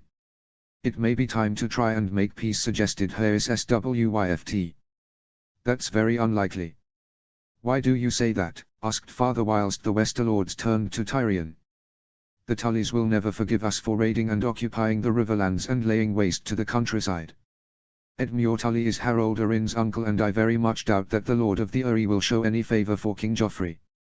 And then there is the Starks, whom have long been friends of the Tullys and will not forgive this slight against their allies, nor how we started a war just to capture the Lord of Winterfell, his lady wife and their children.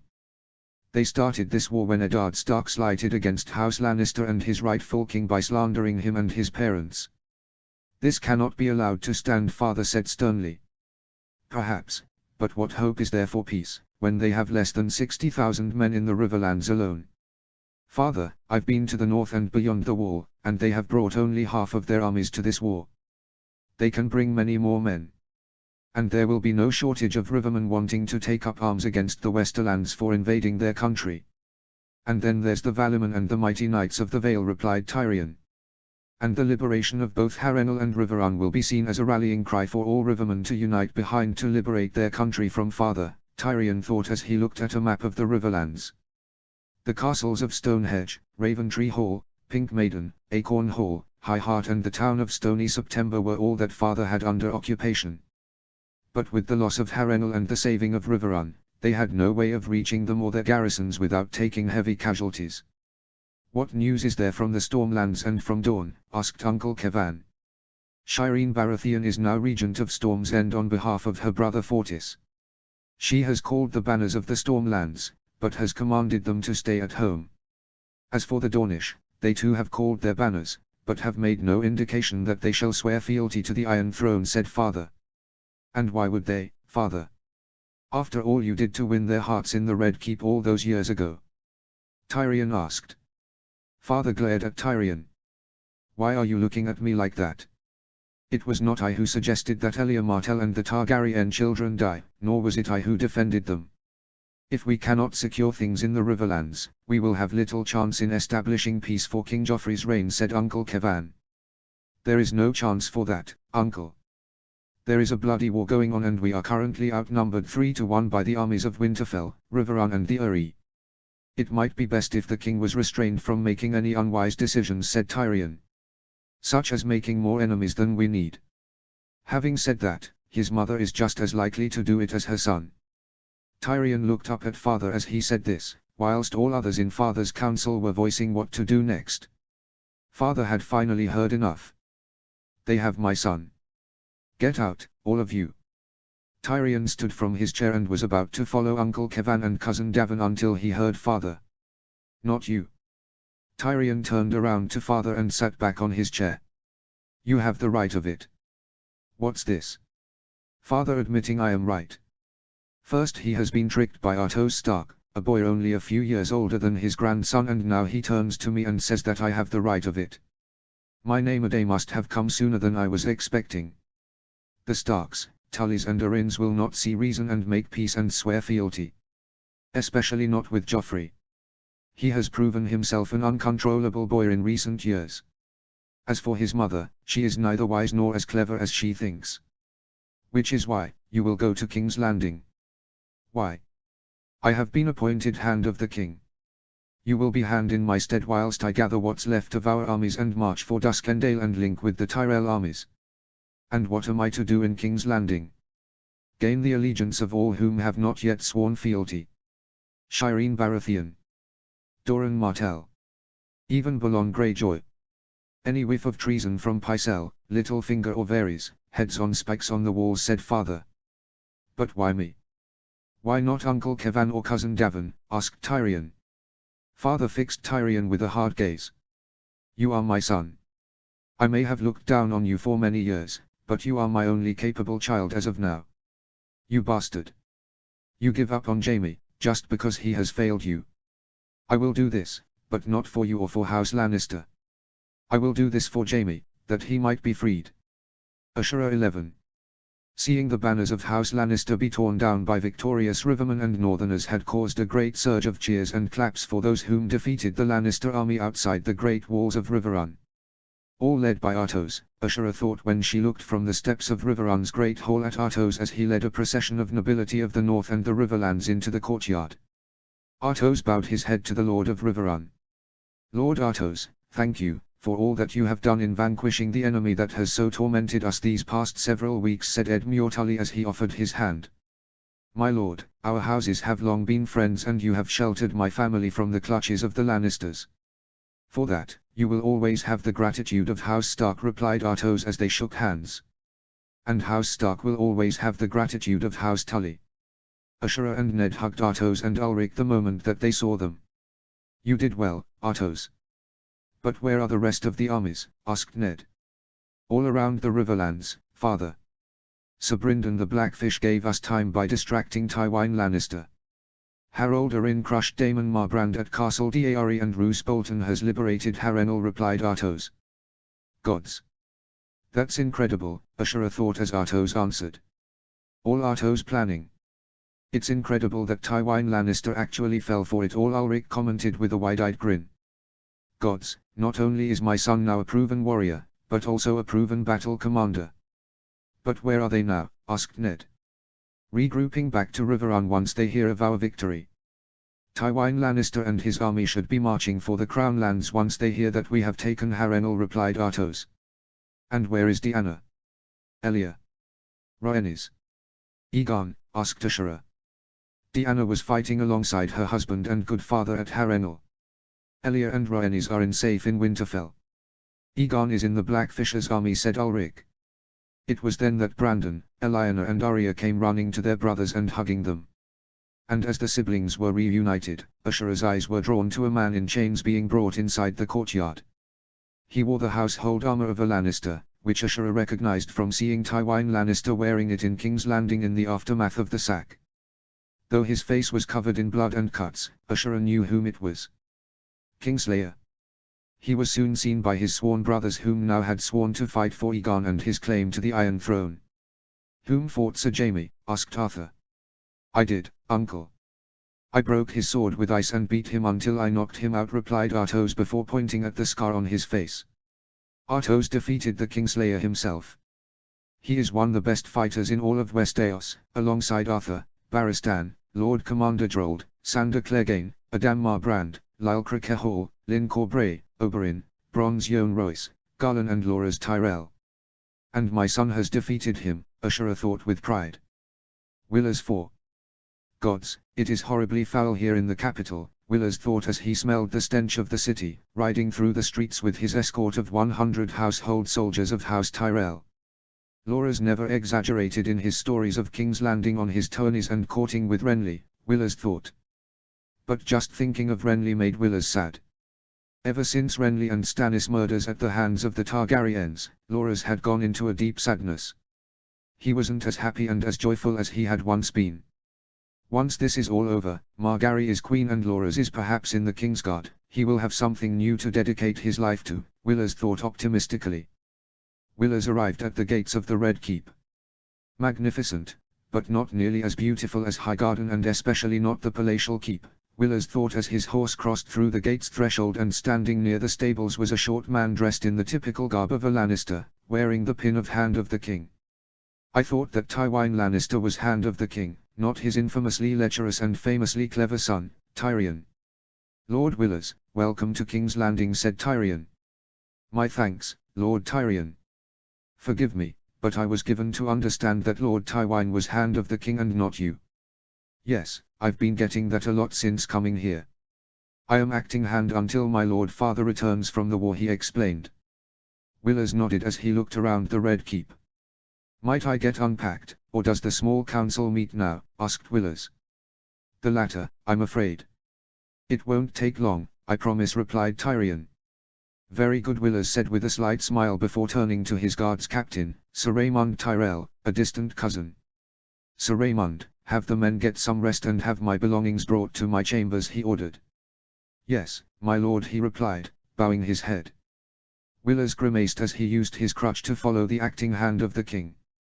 Gods, I hate staircases, Willers commented as he followed Tyrion Lannister. Might I ask how you got the limp, Lord Willers? Asked Tyrion. From jousting. Something I didn't want to do at the time, but I wanted to make my father proud and he wanted a son whom would become a legendary knight, said Willers. Well, my father is the same. He wanted a son whom would be his perfect heir. Instead, he has my brother whom has his skills in warfare, myself, with my skills at the Game of Thrones, and then there's my sister, he said with a pause. And where does the Queen fall into that? Asked Willers. Father only likes her passion for House Lannister, and I suppose her one redeeming quality is that she loves her children. Well, that and her cheekbones, I suppose, he replied. Willers chuckled as he elevated himself up the first step of another staircase. Please tell me this is the last one, Lord Tyrion. I hate staircases, especially when I have spent hours on a horse, said Willers. It is, Lord Willers. Just a few more steps, he said with a kindly smile. And might I ask, what happened to my twice great uncle Drold? Asked Willers, having heard of how he gave time for the Starks to escape, alongside Arthur Dayne, Barristan Selmy and Oswell Went. He is dead. In spite of his treachery, he died after killing over 20 men, he replied. A brave and incredible man. Right to the end, Willers thought as he remembered the grand old white bull, whom had been a knight of the King's Guard for longer than father had been alive. Have his remains been sent to Old Town? Asked Willers. They have. I ensured it personally yesterday, replied Tyrion. Willers and Tyrion entered a large chamber with a table made of weirwood wood. Willers recognized. Weirwood is such beautiful wood. It's a pity that there isn't more of it in the Reach, but then again, the fanatics of Old Town would probably chop them all down or burn them as though they were worshippers of the Red God of Essos. Members of the Small Council, His Grace's newest addition, Lord Willers, heir to House Tyrell and Master of Laws, announced Tyrion. Willers looked around at those sat down. He instantly recognized his cousin, Horace Redwine, whom had been appointed Master of Ships. A portly old man with a long white beard wearing a great and heavy maestus chain. A man, bald and overweight, whom wore richly decorated robes, that looked like it was of Essos origin. And then there was perhaps one of the most beautiful women Willers had ever met, with long golden hair, wearing a richly decorated red and golden dress, emerald green eyes and with high cheekbones. Good to see you here, cousin, said Horace. And you, cousin. And you, replied Willers as they hugged briefly. Welcome, to King's Landing, Lord Willers, said Grand Maester Pycelle.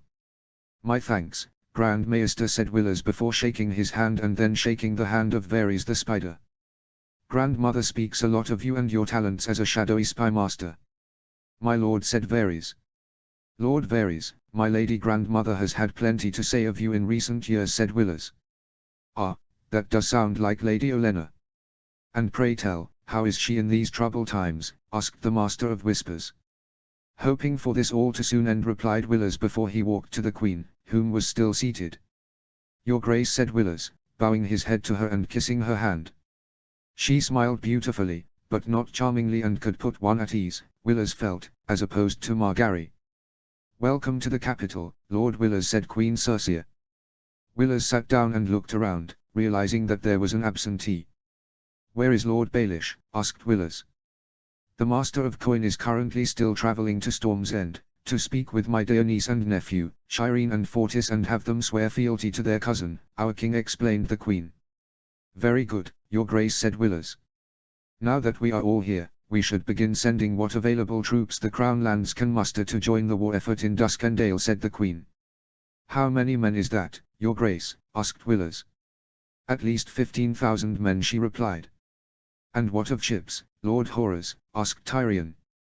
Lord Hand, after the murders of Renly and Stannis Baratheon, nearly half the royal fleet captured by them has returned to King's Landing, bringing the total of the royal fleet to 100 warships and 150 transport ships, he explained. Could these transport ships be converted into warships? Asked Cersei. They could, Your Grace, but I would recommend it against it. In the event of an attack by sea on the capital, it wouldn't do to have improvised warships fight against whatever warships the enemies of the Iron Throne bring to the fray, replied Horace, speaking with a sailor's authority. A sailor whom has never fought a battle, on dry land or at sea. Lord Willers, how many men are your father and brother bringing to the war in Duskendale? Asked Tyrion. 40,000 men, Lord Hand. The Reach can field 100,000 fighting men at most, excluding whatever sellswords we can hire. But presently, my lady mother is having all available Reachmen finish gathering the last of the summer's harvests and assembling them for war, said Willers. How long before the remaining 60,000 or so are ready for war, Lord Willers? Asked Queen Cersei. At the least, a moon, Your Grace. At most, 2 moons, replied Willers. "What is the news from the fighting in the Riverlands, Lord Varys?" asked Queen Cersei. "Your Grace, soon after leaving for Duskendale, Lord Tywine has ordered all his garrisons in the occupied Riverlands castles to fall back to the Westerlands to join with the army being assembled by Lord Stafford Lannister," he replied. Chapter 41, The End of a Tyranny. Chapter text. Garland 4. Tywine Lannister looked pleased at the arrival of first of the armies of the Reach, as Garland, father, Randyll Tarly and Uncle Baelor. But he looked especially glad to see the Lord of Horn Hill. Doubtless, considering the enjoyment for battle and war Lord Tarly has, and his talents for them, whilst father's talents rest not on the battlefield. "My lords of the Reach, welcome to Duskendale," said the old Lion of Casterly Rock.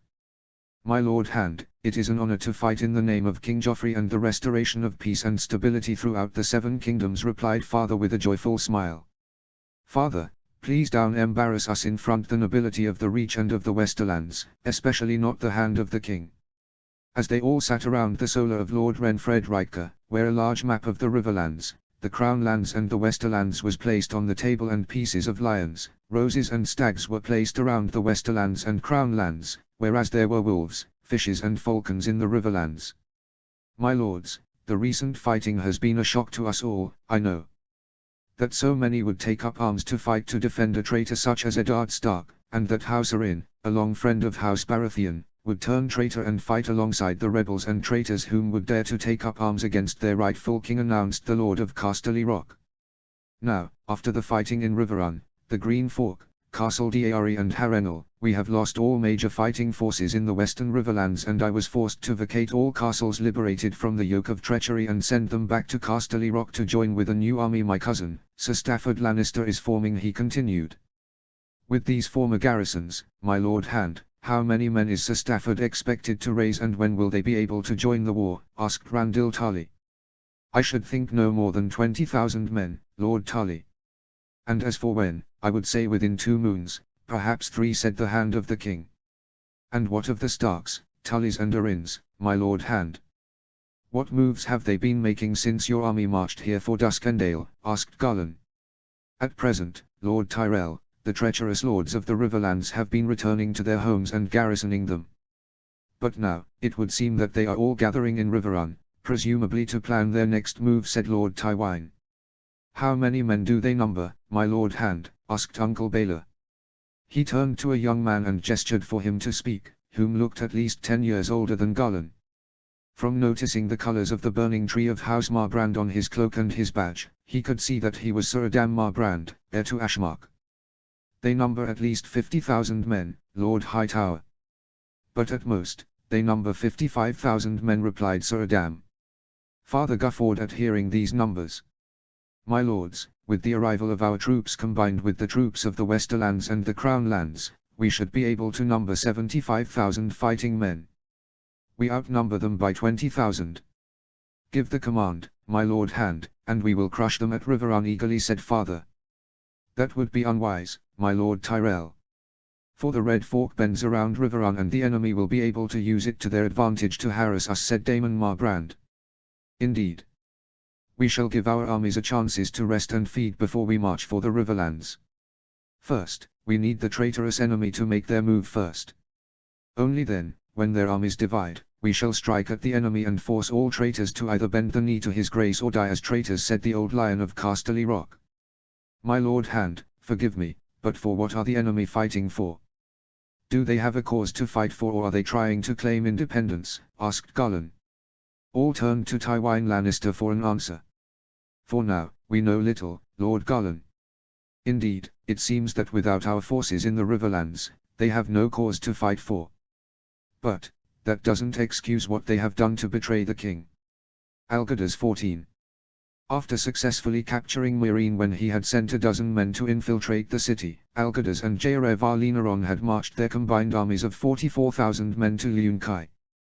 But then, they marched back to Meereen when they heard that the good masters of Yunkai and Astapa were marching all of their armies to face them. "Are you sure about this, Lord Algerdus?" asked Linaron. "I am. We took the city by chance, with cunning. They won't be able to take the city the same way we had done. I have made sure of this, said Algirdas as he looked down on a map of Meereen and the lands surrounding it in his chambers in the Great Pyramid. So, what is the plan? Asked Bronn. We will lure them in. On the southeastern wall there is a weakness, right next to the main southern gate, where they will besiege. We will exploit this weakness and make certain that it will collapse. And collapse it will, with a wide enough breach for an army to charge through and inside the city. Once they charge towards it, we will have infantry holding the breach, archers on the walls, and cavalry positioned at the flanks, said Algirdas. And once they have committed most of their army to the breach, the cavalry will charge down and flank them all, crushing most of their army in a single and decisive move, Algirdas explained. And what of any forces they have at the rear, uncle? Reserves and the like, asked Robin. We send the cavalry after them, said Algirdas. Algirdas turned to their benefactor. Ever since Storm Company had moved from Mirish lands and marched for Slavers Bay, they had been joined by an additional 2,000 former soldiers and sellswords from all around Essos and even from as far as Yeti. Storm Company now numbered 9,000 men from as far west as the Westerlands to as far east as the Golden Empire of Yeti. What say you, Lenaron? Asked Algirdas. The young, eager and idealistic Volanten nobleman nodded as he thought about the plan.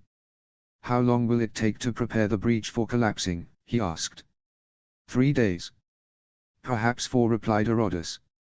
And when are the enemy army expected to arrive? In 2 days. But it will take longer for them to prepare themselves for a siege, replied Bronn. Algirdas enjoyed it in Meereen. It was the greatest city he had ever set foot in. Unlike King's Landing or Volantis, the smell was pleasant. Unlike Volantis, the climate was not too humid and it was easy to breathe. Like Pentos, there was plenty of water from wells and aqueducts. And there were a great many sights to look at, such as the pyramids belonging to the Meereenese nobility and the great temple of the Harpy.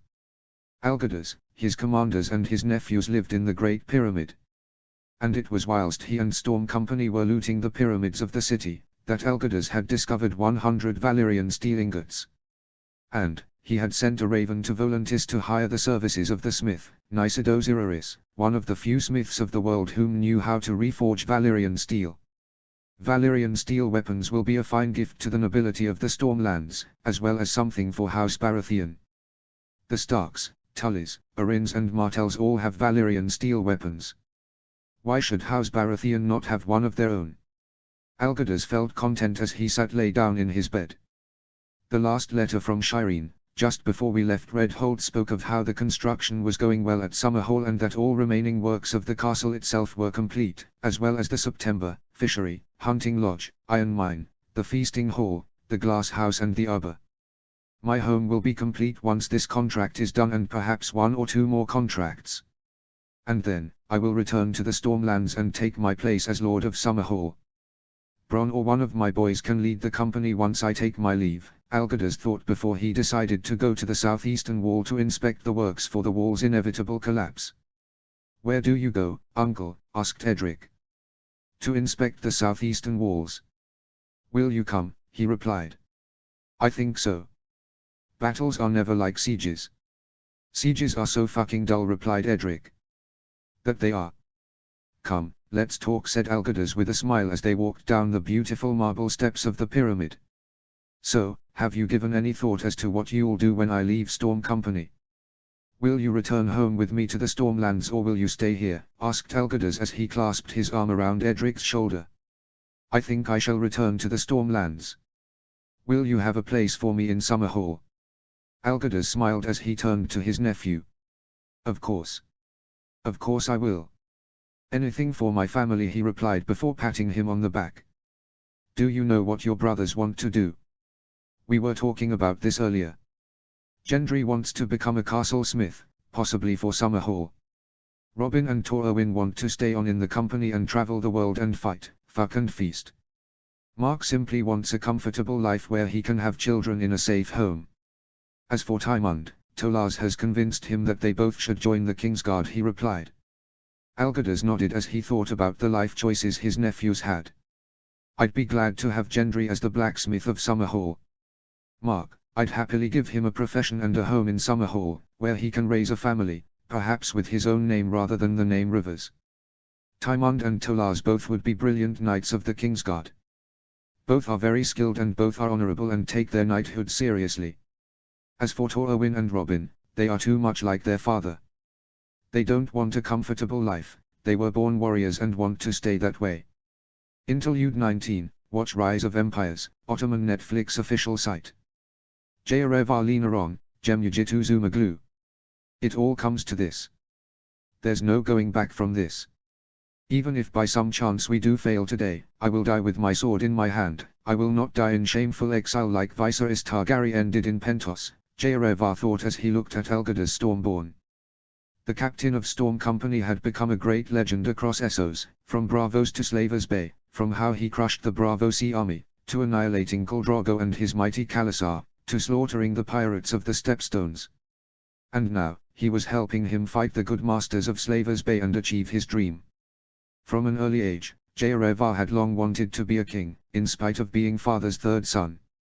His elder brothers, Talida and Vaimund, had both served in Volantis' army. Talida would one day be head of the Linaron family and take an important place amongst the Tigers nobility. Vaimund was now a general in the Volanten army. But Jayarevar, the youngest son of Jayarenis Linaron, a powerful scion and member of the Tigers of Volantis, wanted more than that. I will not die a faceless noble, forgotten by history. I will either die the first king of Slavers Bay in thousands of years or I will die trying, Jayarevar thought ambitiously as he climbed onto his horse. He led his own cavalry of Volantis, the Second Sons and the cavalry of the Company of the Rose and Storm Company to the eastern gate of the great city, which Jayarevar intended to make his capital. 2 miles from here to the corner, where we will have an excellent view of the enemy charging for the breach, Jayarevar thought as he led the cavalry and started to ride towards the corner. He looked at the enemy siege lines. They had spread only across the southern walls, as opposed to around the entire city, for that was far too large to surround, even with 80,000 men. As Jayarevar thought about this and looked at the walls, he felt content and confident. The plan will work. Of course it will. Algirdas Baratheon is a veteran of many great battles and wars and has never lost a single one. Because of him, I will be king of Slavers Bay, and finally eradicate the disgusting slave trade, he thought with ambition and with disgust. As he entered the latter part of his childhood, he hated all of slavery. He admired how the kingdoms of Westeros had outlawed slavery and the trading of it. He wanted to do the same for Slavers Bay, and for his kingdom to set an example for all surrounding city-states and countries to follow. Jayarevar's hatred for slavery was as a result of witnessing slave boys being flogged and beaten without mercy when he, father and his brothers had visited Astapa to see the fighting prowess of the Unsullied. He had also seen slave girls whom had brought them drinks when meeting with the good masters, no older than 3 and 10, were grabbed and taken into their chambers. No one deserves to endure or suffer such cruelty, whether lowborn or highborn. But the good masters of Slavers Bay must die. As king, I will bring a new age to Slavers Bay and ensure that such evil never happens again, to these people. Any I catch trading in slaves or owing slaves, will die. They reached the corner of the city walls. Jayarevar held his hand up. Hold. I will look, he commanded his officers. Yes, my lord, said Dario Naharis, the captain of the Second Sons. Slowly and lonely, Jayarevar rode to the corner and looked around. He saw a great shout of triumph and laughter arise from the armies of Slavers Bay and of the good masters. He could hear a loud command from the front of the army. Shouts in Valyrian were heard. And then, tens of thousands of infantry charged towards the breach. Looking at the breach, Jayarevar thought that it looked wide enough for 4 chariots to pass through simultaneously. Jayarevar grinned as he rode back to the cavalry. What news, my lord? Asked Mark Rivers, commander of Storm Company's cavalry. They've taken the bait. Get the cavalry ready. We attack soon, once they clash swords with the infantry, said Jayarevar. He drew his sword and wielded it around a few times. This day will make my name as a conqueror. Aegon the Conqueror conquered all but one of the kingdoms of Westeros, but he had 3 dragons. I may not be doing such a thing here, but I will conquer and end the tyranny of the good masters. As he inhaled and exhaled, he closed his eyes. But he opened his eyes when he heard the great clashing of steel and shouts and screams from the breach. Jayarevar wielded his sword around once more as he stroked the mane of his horse. My lord, shouted Mark Rivers. He pointed at the sky above the breach. A wave of flaming arrows firing down on the enemy. The signal, Jayarevar thought with a grin. Form up, he commanded as he raised his sword up high. The cavalry began to form ranks and rode to the grounds below the southwestern watchtower. They turned and faced the infantry pushing and shoving amongst themselves to fight with his infantry. Lances, shouted Jayarevar. Lancers took to the front and horse archers rode behind them. Charge, he yelled.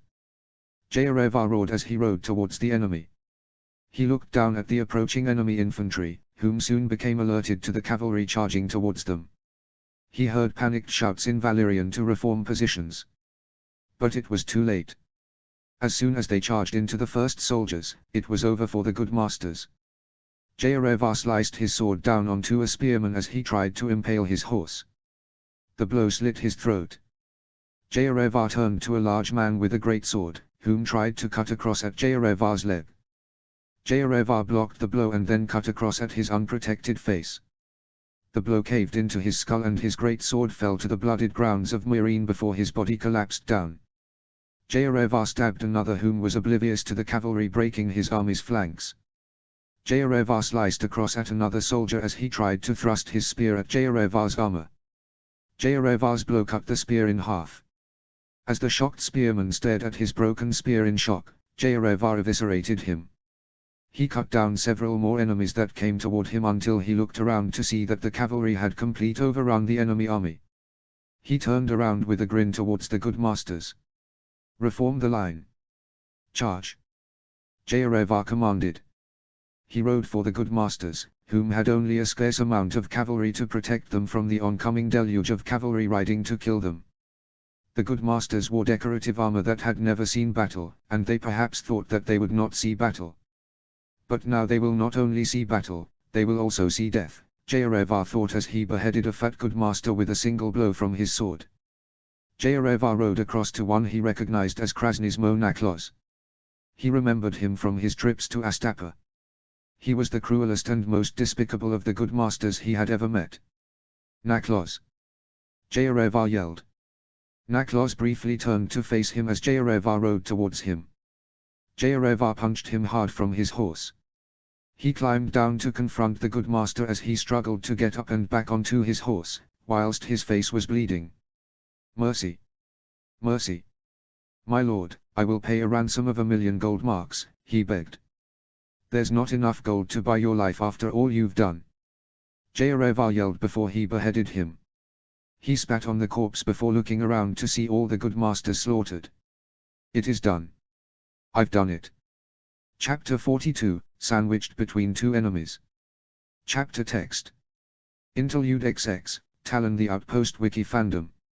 Shireen Baratheon, Jessica Green. Shireen angrily stared at the letter, recently sent by Aunt Cersei. She had read it moments before, with Mother, Maester Cresson and Septa Mordane. Gods, why now? Why when Father and Uncle Renly have just been buried? She looked down on it to read it once more. To my beloved niece Shireen and nephew Fortis. We are all of course saddened by the news of Stannis and Renly's murders. But, you have spent weeks and moons in mourning. I gather that you've already called the banners of the Stormlands, and yet not a single soldier of the Stormlands has marched from the Stormlands, nor has a single Stormlord rode to King's Landing to swear fealty to their king, your beloved cousin, Joffrey. We shall expect you all to come to King's Landing as soon as you receive this letter and swear fealty to King Joffrey and to bring the Stormlands armies to the fighting against the traitorous and treasonous Starks, Tullys and Arryns, and especially the Targaryens whom did murder your father and your uncle. However, any idleness is an act of treason, which shall be responded and all traitors shall indeed hear us roar. Yours faithfully. Cersei Baratheon of House Lannister. Queen Regent to Joffrey of House Baratheon. First of his name. King of the Andals, the Rhoynar and the First Men. Lord of the Seven Kingdoms. Protector of the realm. What in seven hells is wrong with the fucking Lannisters? Shireen finally threw the letter down onto the floor of what used to be Father's solar in the Round Tower. Shireen looked out of the window and out at sea. Where are you, Uncle Algerdus? Her eyes turned to the door when someone knocked on it. Enter, she said, tidying her braided hair as she said it. She smiled when she saw Maester Cresson and father's dearest friend, Lord Davos of House Seaworth. "My lady," said Lord Davos. "Lord Seaworth, thank you so much for coming so soon. Please, be seated," she said before she sat down. Davos pulled out a chair for dear old Maester Cresson. He sat down before the Lord of Cape Wrath sat down and faced Shireen. "We received a letter from the Queen Regent in Cape Wrath, my lady, demanding that we come to the Red Keep and swear allegiance to the false King Joffrey," said Davos. The truth of Joffrey's parentage was shared between Davos, Uncle Renly, Mother and Shireen before Father and Uncle Renly left for the Reach to negotiate with the Tyrells, joining with them to overthrow the Lannisters and marry Margaery Tyrell to Fortis. "Has any of my brothers Bannerman gone to King's Landing?" she asked. "None, my lady. But, all are fearful of what the Lannisters will do now that the Tyrells are allied to them and that Margaery is betrothed to Joffrey Waters," he explained.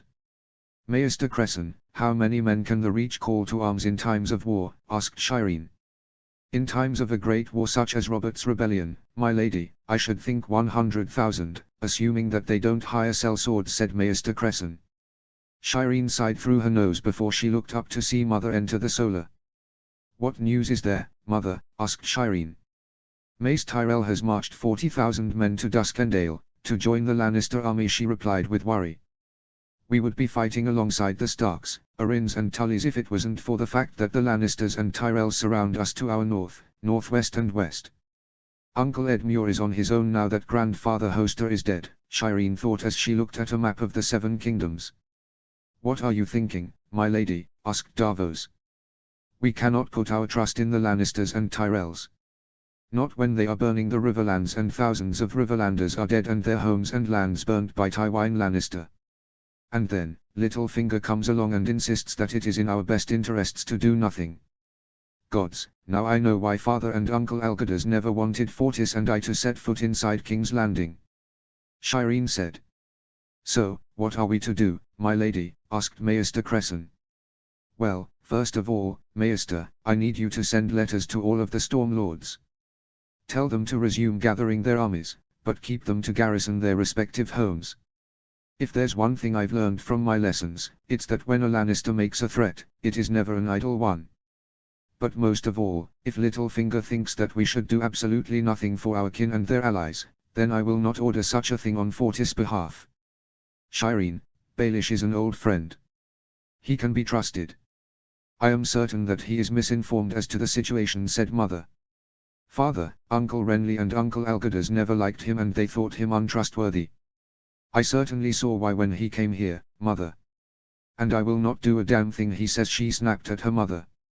"Why, my lady?" asked Davos. "Because he serves the Lannisters and the Lannisters murdered my father and my uncle," she replied.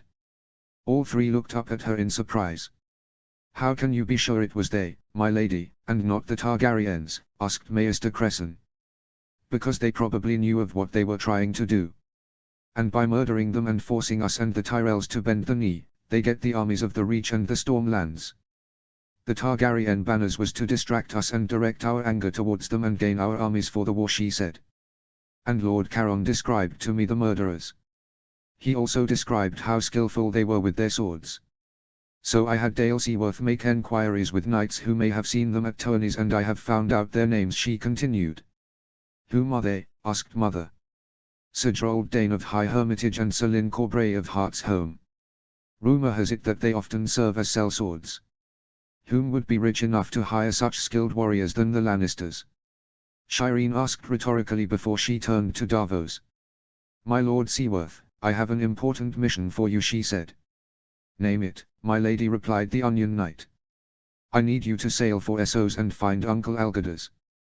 Bring him back here. If any enemy of House Baratheon and the Stormlands does come here, we will need Storm Company to save us," she explained.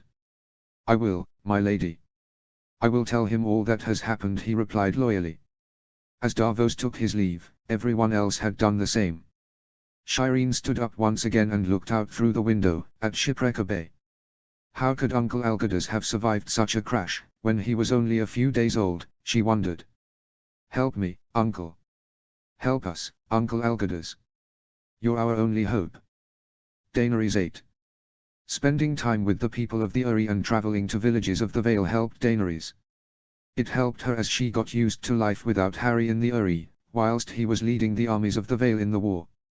In the Uri, they had heard the news of his great victory at the Battle of Castle D'Ari, where Harry led the armies of the Vale to liberate the besieged and beleaguered garrison of House D'Ari from the army of Daemon Marbrand. He had sent her numerous letters, assuring her that he was well and was asking her for news on her progress and if she was well. Daenerys treasured the letters she received from him and sent him replies of what she and Lysa had been doing in the Uri. The letter she was writing was telling him of the force of 2,000 reinforcements marching for Moon's Keep, made up of Valyman and Mountain clansmen both. But as she was penning the letter, she could feel a slight pain. She reached for her belly, not knowing what it could be. She inhaled and exhaled several times. "My lady." Sir Alisa worriedly ran inside Harry's solar. "Sir Alisa, help me," she managed to say. Without another word, Sir Alisa helped her stand up. "Savardis. Savardis, get to Maester Coleman and let him know Lady Arryn is about to give birth," he shouted to the captain of the Arryn household guards. Savardis Egan ran to Maester Coleman's solar. Daenerys struggled to breathe and was gripping Sir Alisa's armored wrist as she struggled with the pain. "We're almost there, my lady. We're almost there," he assured her. "Harry. Help me."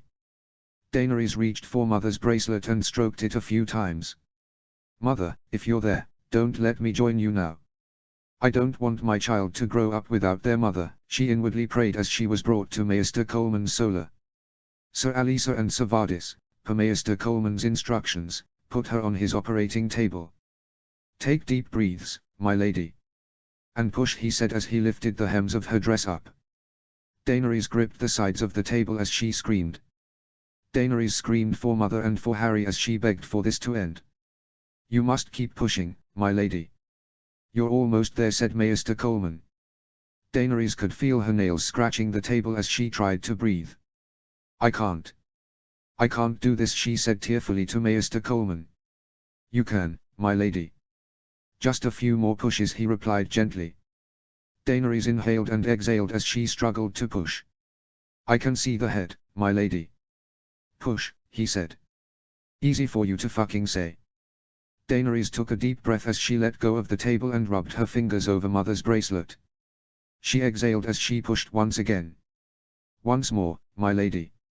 Once more and it'll all be over," said Maester Coleman. "You can do this, my lady." "Just once more," said Sir Alisa. Daenerys cried as she pushed one last time. She inhaled and exhaled several times as she lay on the table. She felt no more pain as she remained laid down on Maester Coleman's table. "My lady, you have a handsome son." "A son?" Daenerys struggled to sit up on the table. Sir Alisa helped her sit up as she looked around desperately for her child. Maester Coleman held her son in his arms and was wiping him clean with a towel. "Is the child well?" asked Sir Alisa. "He is. Pink cheeks and healthy," he replied. Daenerys wept as Maester Coleman finally passed Daenerys her son. He was wrapped in the towel and was fast asleep as Daenerys held him gently in her arms. "My son. My little boy," she thought as Maester Coleman wiped the sweat on her head. Daenerys kissed her son's head. "Did you and Lord Arryn choose a name for your son, my lady?" Sir Alisa whispered. Daenerys nodded with a smile. "Roland if it was a boy and Anya if it was a girl," she replied. "Come, my lady. We should help you and Lord Roland get some rest," said Maester Coleman. Sir Alisa and Savardis helped Daenerys down from Maester Coleman's table and helped her stand up. Daenerys looked up when she heard the door open. "Daenerys," she asked. Lysa stopped when she saw her holding her grandson in her arms. "Say hello to your grandson," Lysa said. Daenerys with a beaming smile. "My grandson?" she asked as she looked down on Roland. "Gods, you are the most handsome little boy in the world, aren't you? Just like your father," she whispered before she gently kissed his forehead. "What's his name?" she asked as she looked up to Daenerys. "Roland," she replied. "Roland. What a good name for an Arryn, said Lysa before she cooed at a sleeping Roland. Lysa handed Roland back to Daenerys as they walked back to her chambers. Roland had been placed in the cot that had been built in preparation for his arrival. Daenerys was put to bed whilst Maester Coleman examined her. Whilst Daenerys stared at her son, she rubbed her fingers over Mother's bracelet. "Thank you, Mother. I wish you could be here to see your grandson," she whispered. Chapter 43, A King is Made. Chapter text. Ashura 12. Once all armies of the north, the Riverlands and the Vale had rejoined at Riverrun. All were celebrating the string of victories they had won, at the Green Fork, Castle Deari, Harrenhal, the Whispering Woods and the camps. Ashura was happy when she saw Deanna and Aegon were safe upon their arrival at Riverrun. But it was in the great hall of Riverrun that all nobles were gathered. And Edmure Tully, Harold Arryn and Ned were at the head of the table. Ned was the first to speak, for of the three lords paramount, he was the eldest and had the most experience in war and rule. "My lords, we now face a great conundrum. After the death of Robert Baratheon, his brothers Stannis and Renly were murdered. Wrapped in Targaryen banners, it is said, which I know to be a dishonorable lie. Stannis' only son, Fortis, a boy of 10, has so far not pressed his claim, and the armies of the Stormlands stay in the Stormlands. We are in no place to fight for a Baratheon to be our king once again. This war started because of incest between Cersei Lannister and Jaime Lannister, the Kingslayer. The Lannisters seek to dominate all of the Seven Kingdoms and so far we have stopped them, but not for good. Indeed, my lords. The Tyrells now join the Lannisters, now that Mace Tyrell has betrothed his daughter Margaery to Joffrey the Ill-Born and he leads an army of 40,000 Reachmen to Duskendale, announced Harold Arryn. Many angry mutters of fucking treacherous Southerners, Lannister abominations and fucking flower-brained idiots were heard not just from the Northerners, as Ashura would have expected, but also from the nobility of the Riverlands and the Vale. We cannot make peace with the Lannisters. I will never make peace with them for all they have done to my country and to my people.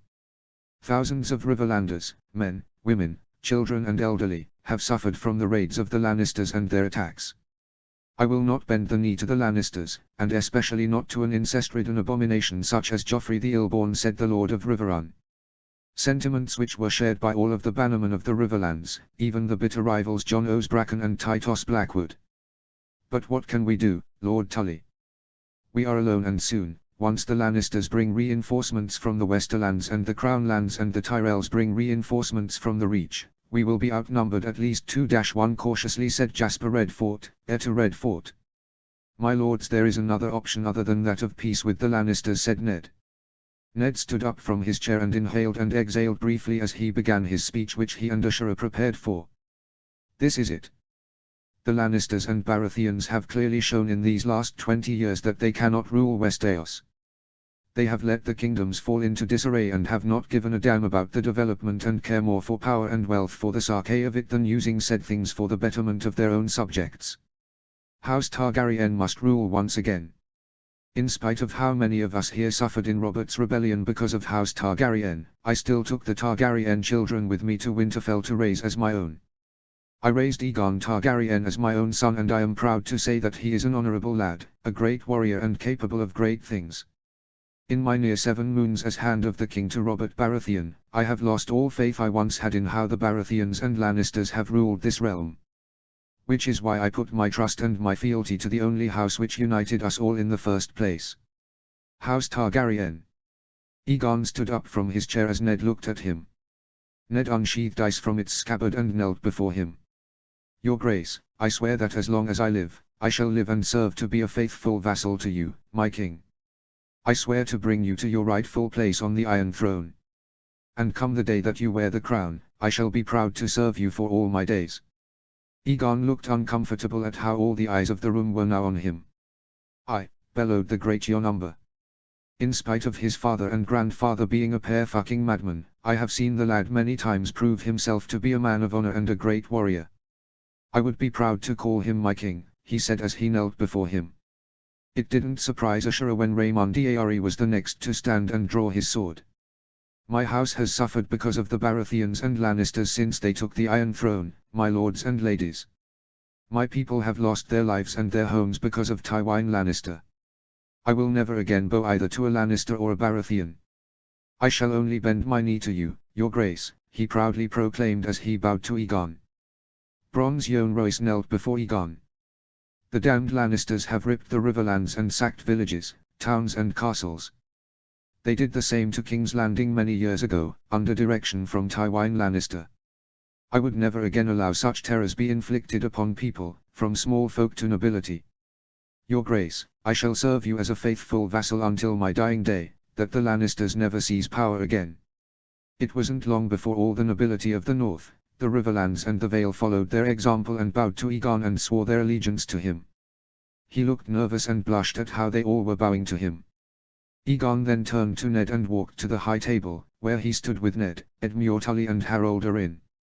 My lords and ladies, I thank you for your trust in me.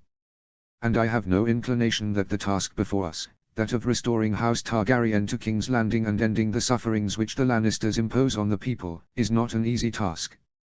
But it is one I dedicate my life to. For I know that as long as we stand together and united, we will end the terror which Tywin Lannister has enforced on the Riverlands and threatens to do the same to all kingdoms. May the old and the new take me if I lie, but I swear that I will never act as such, nor act as my father or my grandfather. This I vow to you all, said Aegon as he drew black fir from its scabbard and pierced it on the carpet, like all the nobility had. They cheered for Aegon as he sheathed black fir and blushed once again. Aegon X. King. Aegon Targaryen, 6th of my name. King of the Seven Kingdoms. Aegon's mind was awash with thoughts and self-doubts as he lay down in his bed given to him in Riverrun's great hall. How can I be king, when last year all I dreamt of was caring for Mother, Rhaenys, Aunt Daenerys, Rickard and Lyanna? But eventually, his mind and body both fell asleep, exhausted from the many events of the past week, of training in the yard, praying in Riverrun's Godswood, accepting the oaths of fealty from all lords of the north, the Riverlands and the Vale, agreeing to take on Raymond Aerys' son and Eluman as his squire and doubting himself and his potential as king. But as he fell asleep, he found himself in the audience chamber of the great hall, standing beside the throne of the Lord of Riverrun. He looked around and saw a familiar man kneeling before him, holding his sword up high. Father. Aegon. Well done, he said with a kind and sincere voice, almost sounding as though he was proud of him. But as he looked at father, he remembered the last time that they spoke. The day he had confessed to mother of his love for Lyanna. Did you see this war coming? Aegon asked. I did. Tywin Lannister certainly knew that when Robert died, Stannis and Renly would try and seize the throne on behalf of Fortis, he replied as he stood up. What of me? What can you see of my future? Asked Aegon. I can't see the future. All I can see is the present.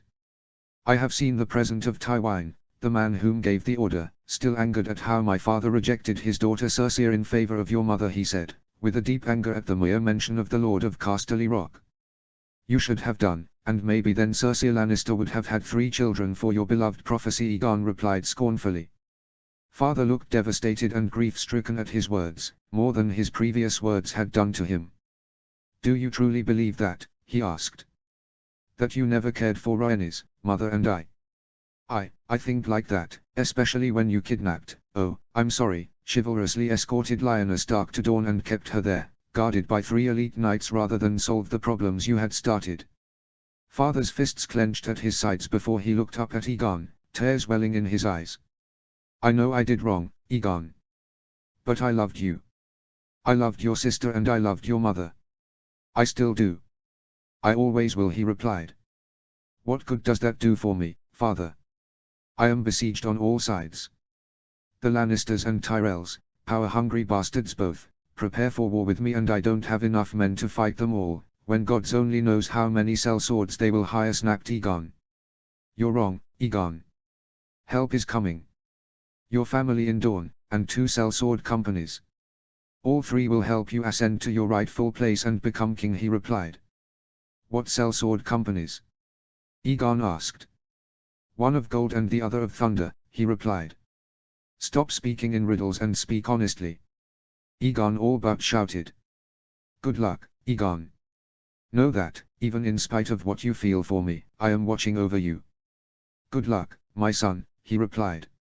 Aegon woke up, looking around his chambers. What in the 7 fucking hells? Why did I dream of him again? Aegon looked out of the window to see that the sun was rising. He stretched his arms out and reached for his water jug and poured himself a cup. After drinking from it, he poured the rest over his face and hair. He ran his fingers through his wet hair and over his face and began to dress himself for the day ahead of him. Egon walked downstairs to the great hall for breakfast. Egon he heard behind him. He turned to see Artos, Brandon, Ulrich and Theon. "Lads. What are you all up to?" Egon asked with a nod. "Wait, did father not tell you?" asked Artos. "Tell me what?" asked Egon. "Your mother and sister are coming here to Riverrun, your grace," said Theon. "What? What the fuck? They are coming here? What? Since when?" asked Egon. "Since the day after we liberated Riverrun," said Ulrich. Egon was excited at the news that Mother and Rhaenys were coming to Riverrun, but he was fearful for their safety when they were coming into a country at war. He was already fearful for Aunt Ashera, Arya and Elaena when they were all in Riverrun. He hadn't seen Elaena since the day that he and the army of the Blackfish arrived in Riverrun. She had hugged him at seeing him, but he nervously and shyly kept away from her, still afraid of how she would see him, when he could still remember the letter he had sent her. Egon had spent the next day in Riverrun getting ready for the imminent arrival of Mother and Rhaenys. And when they did arrive, he beamed and hugged them as they climbed out of their wheelhouse and stepped onto the courtyard of the Great Hall. "Egon. Gods, are you all right?" asked Rhaenys as they hugged. I am well. How are Ricard and Allmaria?" he asked. "They are well, being cared for by Maester Jellimund. I'll return soon to be at their side," she replied before Mother hugged Egon. "Gods, Egon, my dear. Are you all right?" she asked quietly, knowing his dislike for loud noises. I am," he replied with a small smile.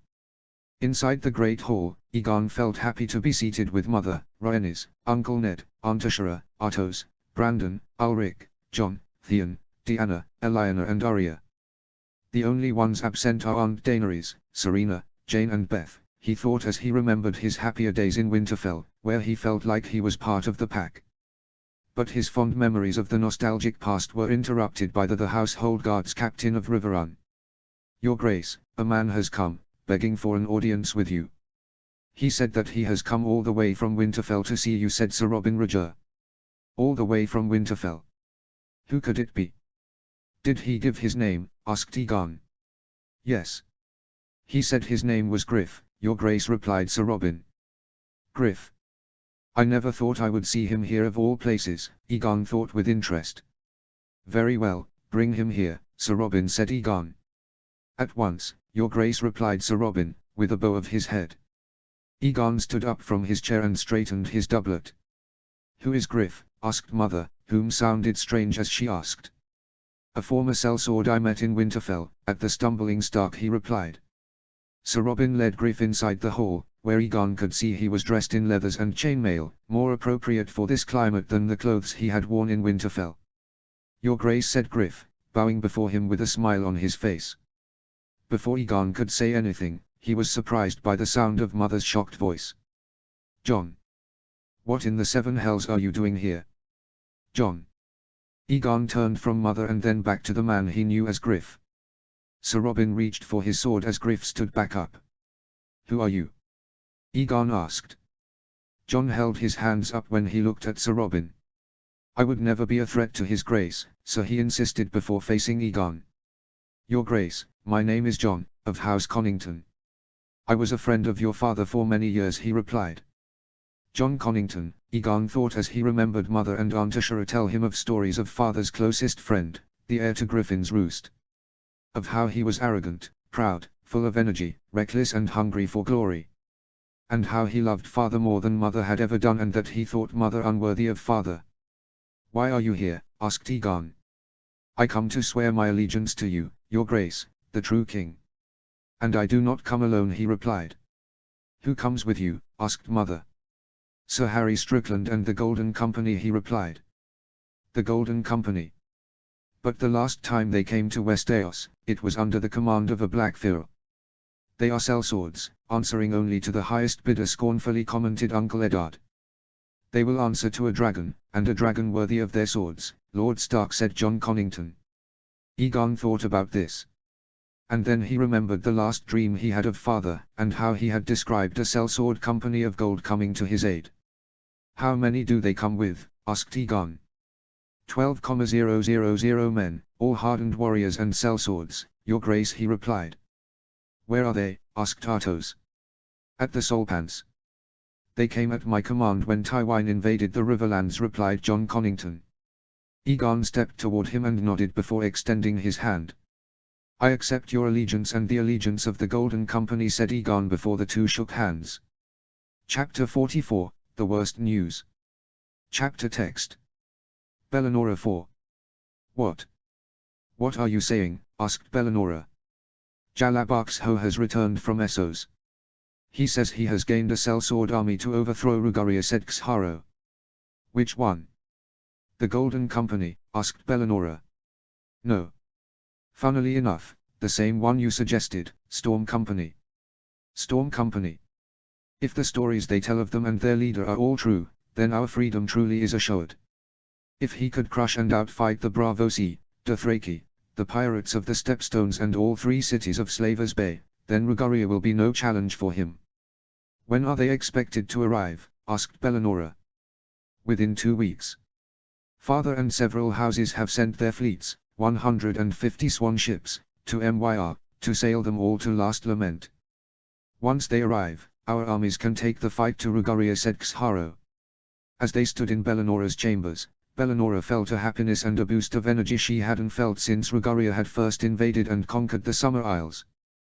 But our part doesn't end here, said Bellenora. What do you mean? Asked Xharo. We need to keep watching and spying on Rugaria's forces. To see how many men they have, what artillery they have and how many elephants they have. Otherwise our armies and Storm Company could march blindly into a trap, said Bellenora. For a while, Bellenora had decided to maintain a network of spies across the city of Lotus Point. Most of them were barmaids at taverns and whores in brothels. They provided information on soldiers and sellswords in the garrison of Lotus Point. You are right, of course, sister, said Xharo as he walked back to his own chambers. Where are you going? She asked. To get my weapons and armor, he replied. What? Brother, are you going to fight in the war? Asked Bellenora. I must. It's what I came home for. To fight for our freedom and save our people from Rugaria, he replied. Where will you go? Asked Bellenora. To Last Lament. In the outskirts, that is where the army is gathering, he replied. But saying that, gave Bellenora an idea. What are you smirking at? Xharo asked. What smirk? Bellenora wondered. You're doing the same smirk you do when you have something clever in mind, he replied. Bellenora smiled at hearing him say that. I plan to have a rumor spread around the city, that Storm Company are coming, she replied. What? That's your idea? If you do that, then Rugaria will mobilize all of his armies and prepare for them to counter an invasion, he said. I cannot believe that you would think of something so foolish. Bellenora simply shook her head at her brother. And I cannot believe that you would think I would be so stupid as to think of something so simple. That's half of the plan, she replied. What do you mean? Asked Xharo, confused. We spread the rumor that Storm Company are sailing for Umburu to use as a launching point to coordinate with our armies and launch attacks on Warlino and Jailer, she replied. Xharo paused and thought about this plan. All whilst they land safely in Warlino, at Last Lament, and march for Lotus Point, she finished. Algirdas 15. Algirdas watched from the port of Myr as provisions were being loaded on board the fleets of the Summer Isles. It was the second day since the fleet had arrived in port, and now Storm Company was ready for war with Aegis Rugaria and to throw him from the Summer Isles. My last contract. Once we've finished in the Summer Isles, I can return home to the Stormlands and be Lord of Summerhall. But, how in the 7 hells will I settle down as a lord? Gods, Robert is unable to be king of the 7 kingdoms after fighting in 2 wars. I've fought in 5 and shall soon fight in my 6th. I hope, by the 7, that I can settle down. I never want to be like Robert and to be unable to fulfill my duties. He made me Lord of Summerhall, and I will be a good and loyal bannerman, to Stannis, to Fortis and to House Baratheon. Algirdas reached for his new sword and axe. Both were of Valyrian steel looted from the pyramids of Meereen and reforged into weapons by Nisidos Iroris. He had a bastard sword and a battle axe. He had named his sword Antler and the axe Forked Fury. Antler had a bronze handle with the crossguard shaped like a stag's antlers. And Forked Fury's hooks, the top and bottom, were shaped like a forked antler. He was eager to take them into battle for the first time in the fighting in the Summer Isles. Though he had been planning to gift the rest to the lords of the Stormlands, he had Nysido's forge a longsword for Bronn, which he had called Piranha. Jayarev Arlenaron now ruled Slavers Bay as king, though he had since renamed his kingdom as the Kingdom of Basilisk Bay, named after the sigil used by his family after an ancestor of his had slain a basilisk of Sothorios. He had also married the daughter of Malakwo Magai, Talisa, to ensure an alliance with Volantis. Algirdas looked at the key of the port to see Torwin and Robin arguing and laughing whilst drinking from tankards. "What are you two bickering about?" Algirdas asked with a grin. "Ah, uncle, just laughing at Torwin being so fucking drunk that he thinks he'll make a good captain of the company when the time comes," Robin replied with a grin and then a loud belch. "I will be a brilliant captain of the company, brother. Any stupid bastard that didn't pay what we were due, and he'd be slaughtered. All would fear the company's wrath more than they would fear the wrath of the Iron Bank of Bravos," Torwin insisted. "It'll be a long time before the world fears the swords of the company more than it fears the quills of the Iron Bank of Bravos, my boys," Algirdas replied with a grin. "Uncle, the loading is complete." Algirdas looked up top to the flagship of the fleet, the ship of House Summers of the Summer Isles, the Golden Swan. On the forecastle, Mark and Edric were calling down excitedly, eager to begin the voyage to the Summer Isles for what Algirdas hoped would be his final war before returning home and becoming Lord of Summerhall. "I'll be up there soon, calm down, lads," Algirdas replied with a grin. "My lord Algirdas. I know that voice." Algirdas turned around to see a man he had not expected to see here, an ocean away from the home Stannis had given to him after he had saved Storm's End from starvation. "Lord Davos. I never expected to see you here." "What are you doing here?" said Algirdas as he closed the distance between the two of them. "Ah, forgive me. Where are my manners?" "It's good to see you," said Algirdas with a smile. "My lord, your brothers are dead." "What?" Hearing his words, Algirdas couldn't believe it. His smile had descended to a distraught frown and he found himself unable to speak whilst he remained stood on the spot. How could this have happened? King Robert died in a hunting accident. He was killed by a giant boar. "Oh, Robert. But Stannis. And Renly," he asked as tears began to moisten his eyes. "The first thing you should know is that Joffrey, Myrcella and Tommen are not your kin.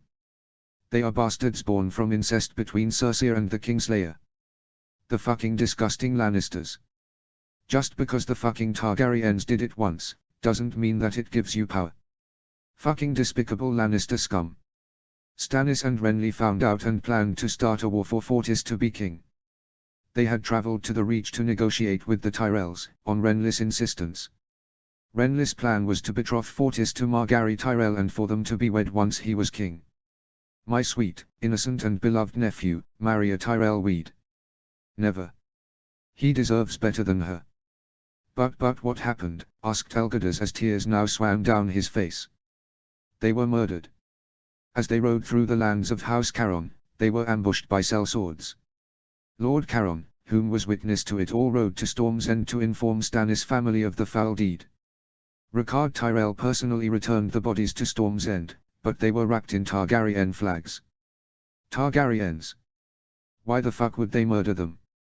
And which Targaryen has this power, wealth and influence to hire professional sellswords, smart enough to track down my brothers as they rode to meet the Tyrells in what should have been a private meeting? Certainly not Viserys, he's long been dead. In spite of the circumstances, Lady Shireen, whom rules Storm's End in Lord Fortis' name, doesn't think that it was the Targaryens, she thinks it was the Lannisters.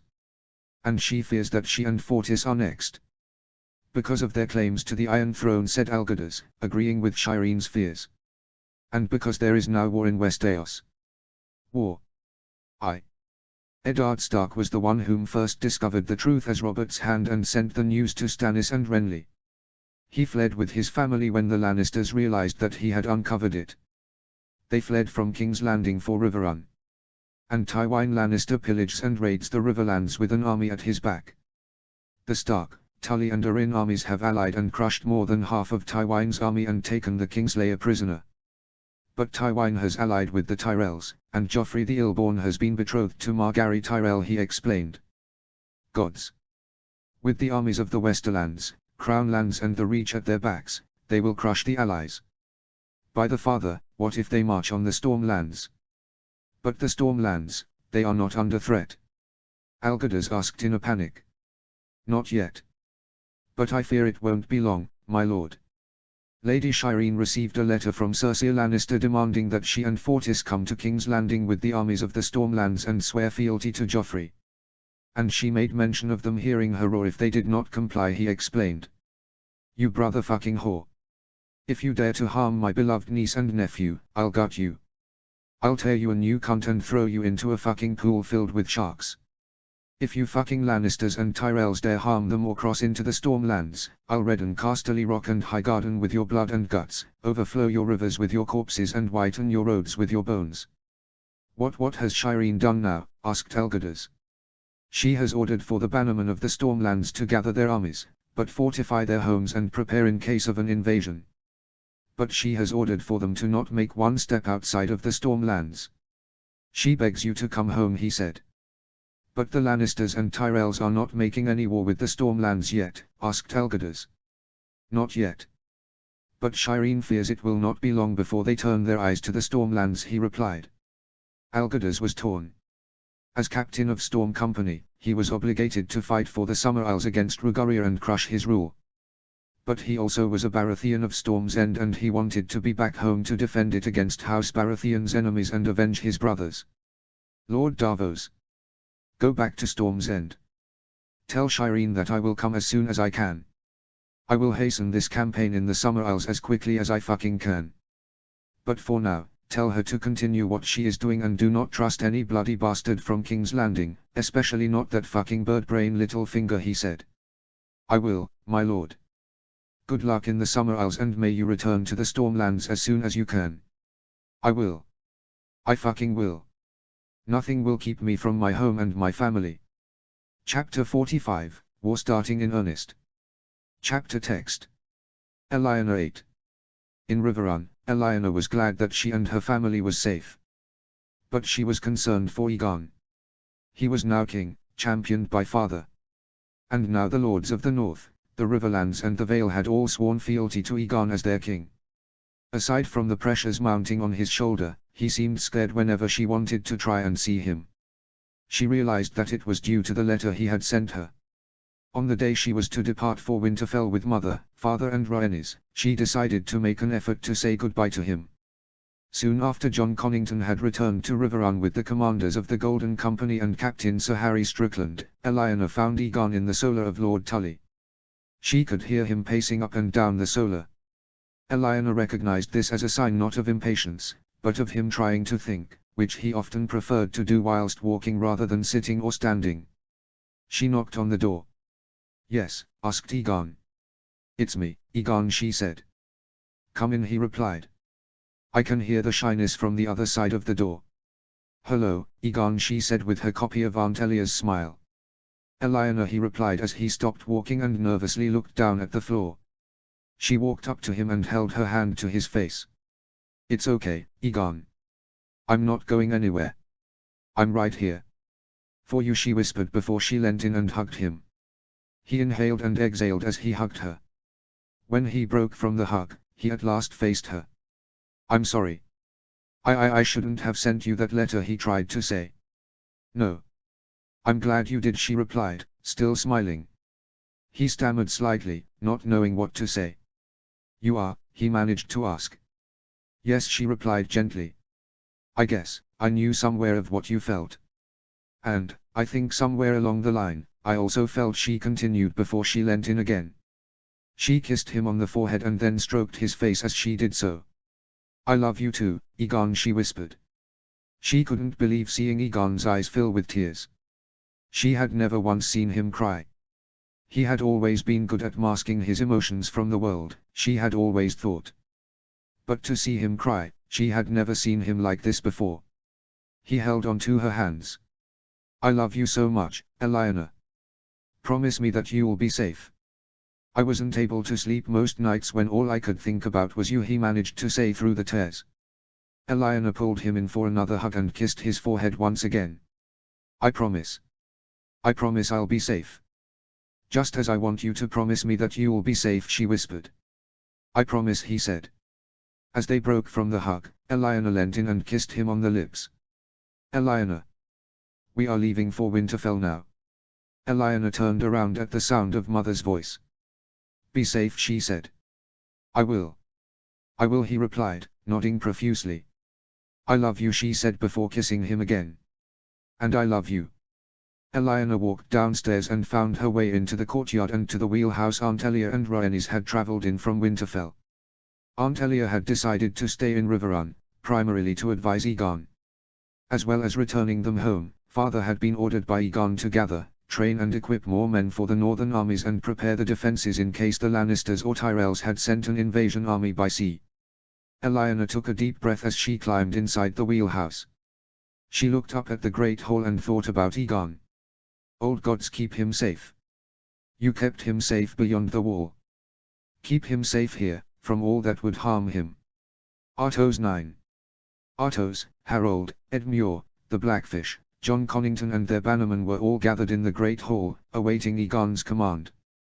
Aegon stood at the head of the Great Hall, with Barristan Selmy, Oswell Went and Uncle Arthur at his side. Artos stroked Grey Wind's head as he, Ulrich, Brandon, Theon and Deanna waited for Aegon to speak. My lords. I have sent word to my uncle Doran and he is preparing an army of Dornishmen to join this war, led by my uncle Oberyn, Aegon announced. The Red Viper himself. Good. With an army under his command, we stand a greater chance against the Tyrells and Lannisters. But what of the Baratheons? Stannis and Renly are dead and Shireen and Fortis are keeping the Stormlords and their armies at home in the Stormlands. But what for? And now, with the arrival of the Golden Company and the reinforcing of the castles of the Riverlands, our numbers are at 55,000 men.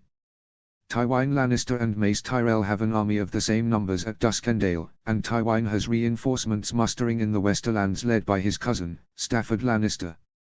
They have numbers of 25,000.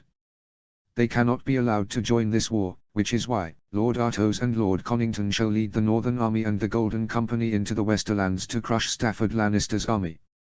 And also, to capture a coastal region of the Westerlands for our Dornish allies to make landfall. It will be done, Your Grace. When shall we set out? Asked Artos. Tomorrow, once you are fully provisioned, said Aegon. Yes, Your Grace, said Artos and Jon Connington. Whilst they are invading the Westerlands, we still have the problem of the Lannister and Tyrell armies still based at the border between the Riverlands and the Crownlands, said Aegon. Which is why, Lord Tully and Sir Brynden shall lead the Riverlands army to march for Maidenpool. Once Tywin discovers that we march for the Westerlands, I am certain that he will attempt to try and march to save his homeland, he said. We are to stop him if he tries, Your Grace, asked Ed Muir Tully.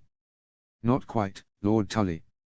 Your presence at Maidenpool, and positioned at strategic emplacements around the region, from Maidenpool to Riverrun, will discourage them from marching, for they would take large casualties from marching, due to the natural geography. A fine plan, Your Grace. It will be done, said the Blackfish. Clever. Very clever indeed, Artos thought with an approving nod. And my Lord Arryn, I would have you and the armies of the Vale march for the Crown Lands. An army of 15,000 reinforcements, led by Barman Byrch, marched to Duskendale to join with the Lannisters and Tyrells, said Aegon. Yes, Your Grace, said Harold, bowing his head as he said it. With the session over, Artos met with Jon Connington and the bannermen of the North and the commanders of the Golden Company in the northern camps outside of Riverrun. The Golden Tooth, how far away is that? Artos asked Helman Tallheart, whose son and heir Benfred commanded the scouts, calling themselves the Wild Hares. 3 days' march, my lord.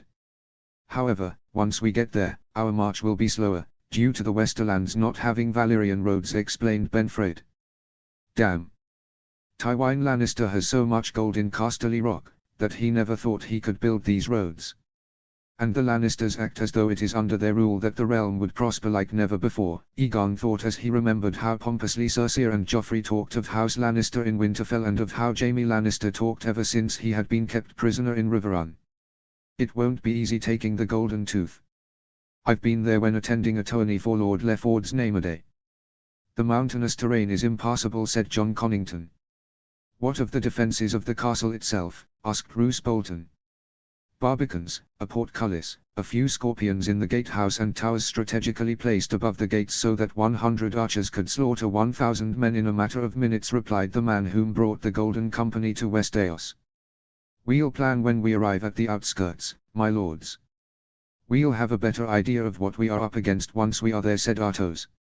With the Golden Company joining them, they numbered an army of 32,000 men. Though he knew them all to be sellswords, they were all veterans of fighting across the free cities and Essos. But what will many of them do once the war is over? Many of them are exiles of West Eos. Will they stay sellswords in the company, or will they make a new home in West Eos? Chapter 46, Beginning of the End. Notes. See the end of the chapter for notes. Chapter text. Algirdas 16. Land ahoy. Dead ahead. 5 leagues, was called from the crow's nest. Throughout the long voyage from Myr to the Summer Isles, Algirdas could only remember just how helpless he had felt during the siege of Storm's End, where he would stand atop the walls and shout, curse and shook his practice sword and axe at the Tyrell armies. Back then, they feasted and drank without a care for the Targaryens crumbling and weren't there when Rhaegar fell at the Trident or when the Lannisters sacked King's Landing. And now, they side with the usurping and murdering Lannisters, whom have murdered my brothers.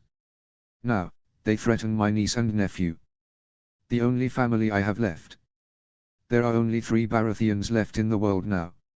And if the Lannisters and Tyrells think they can vanquish us, I will vanquish them all.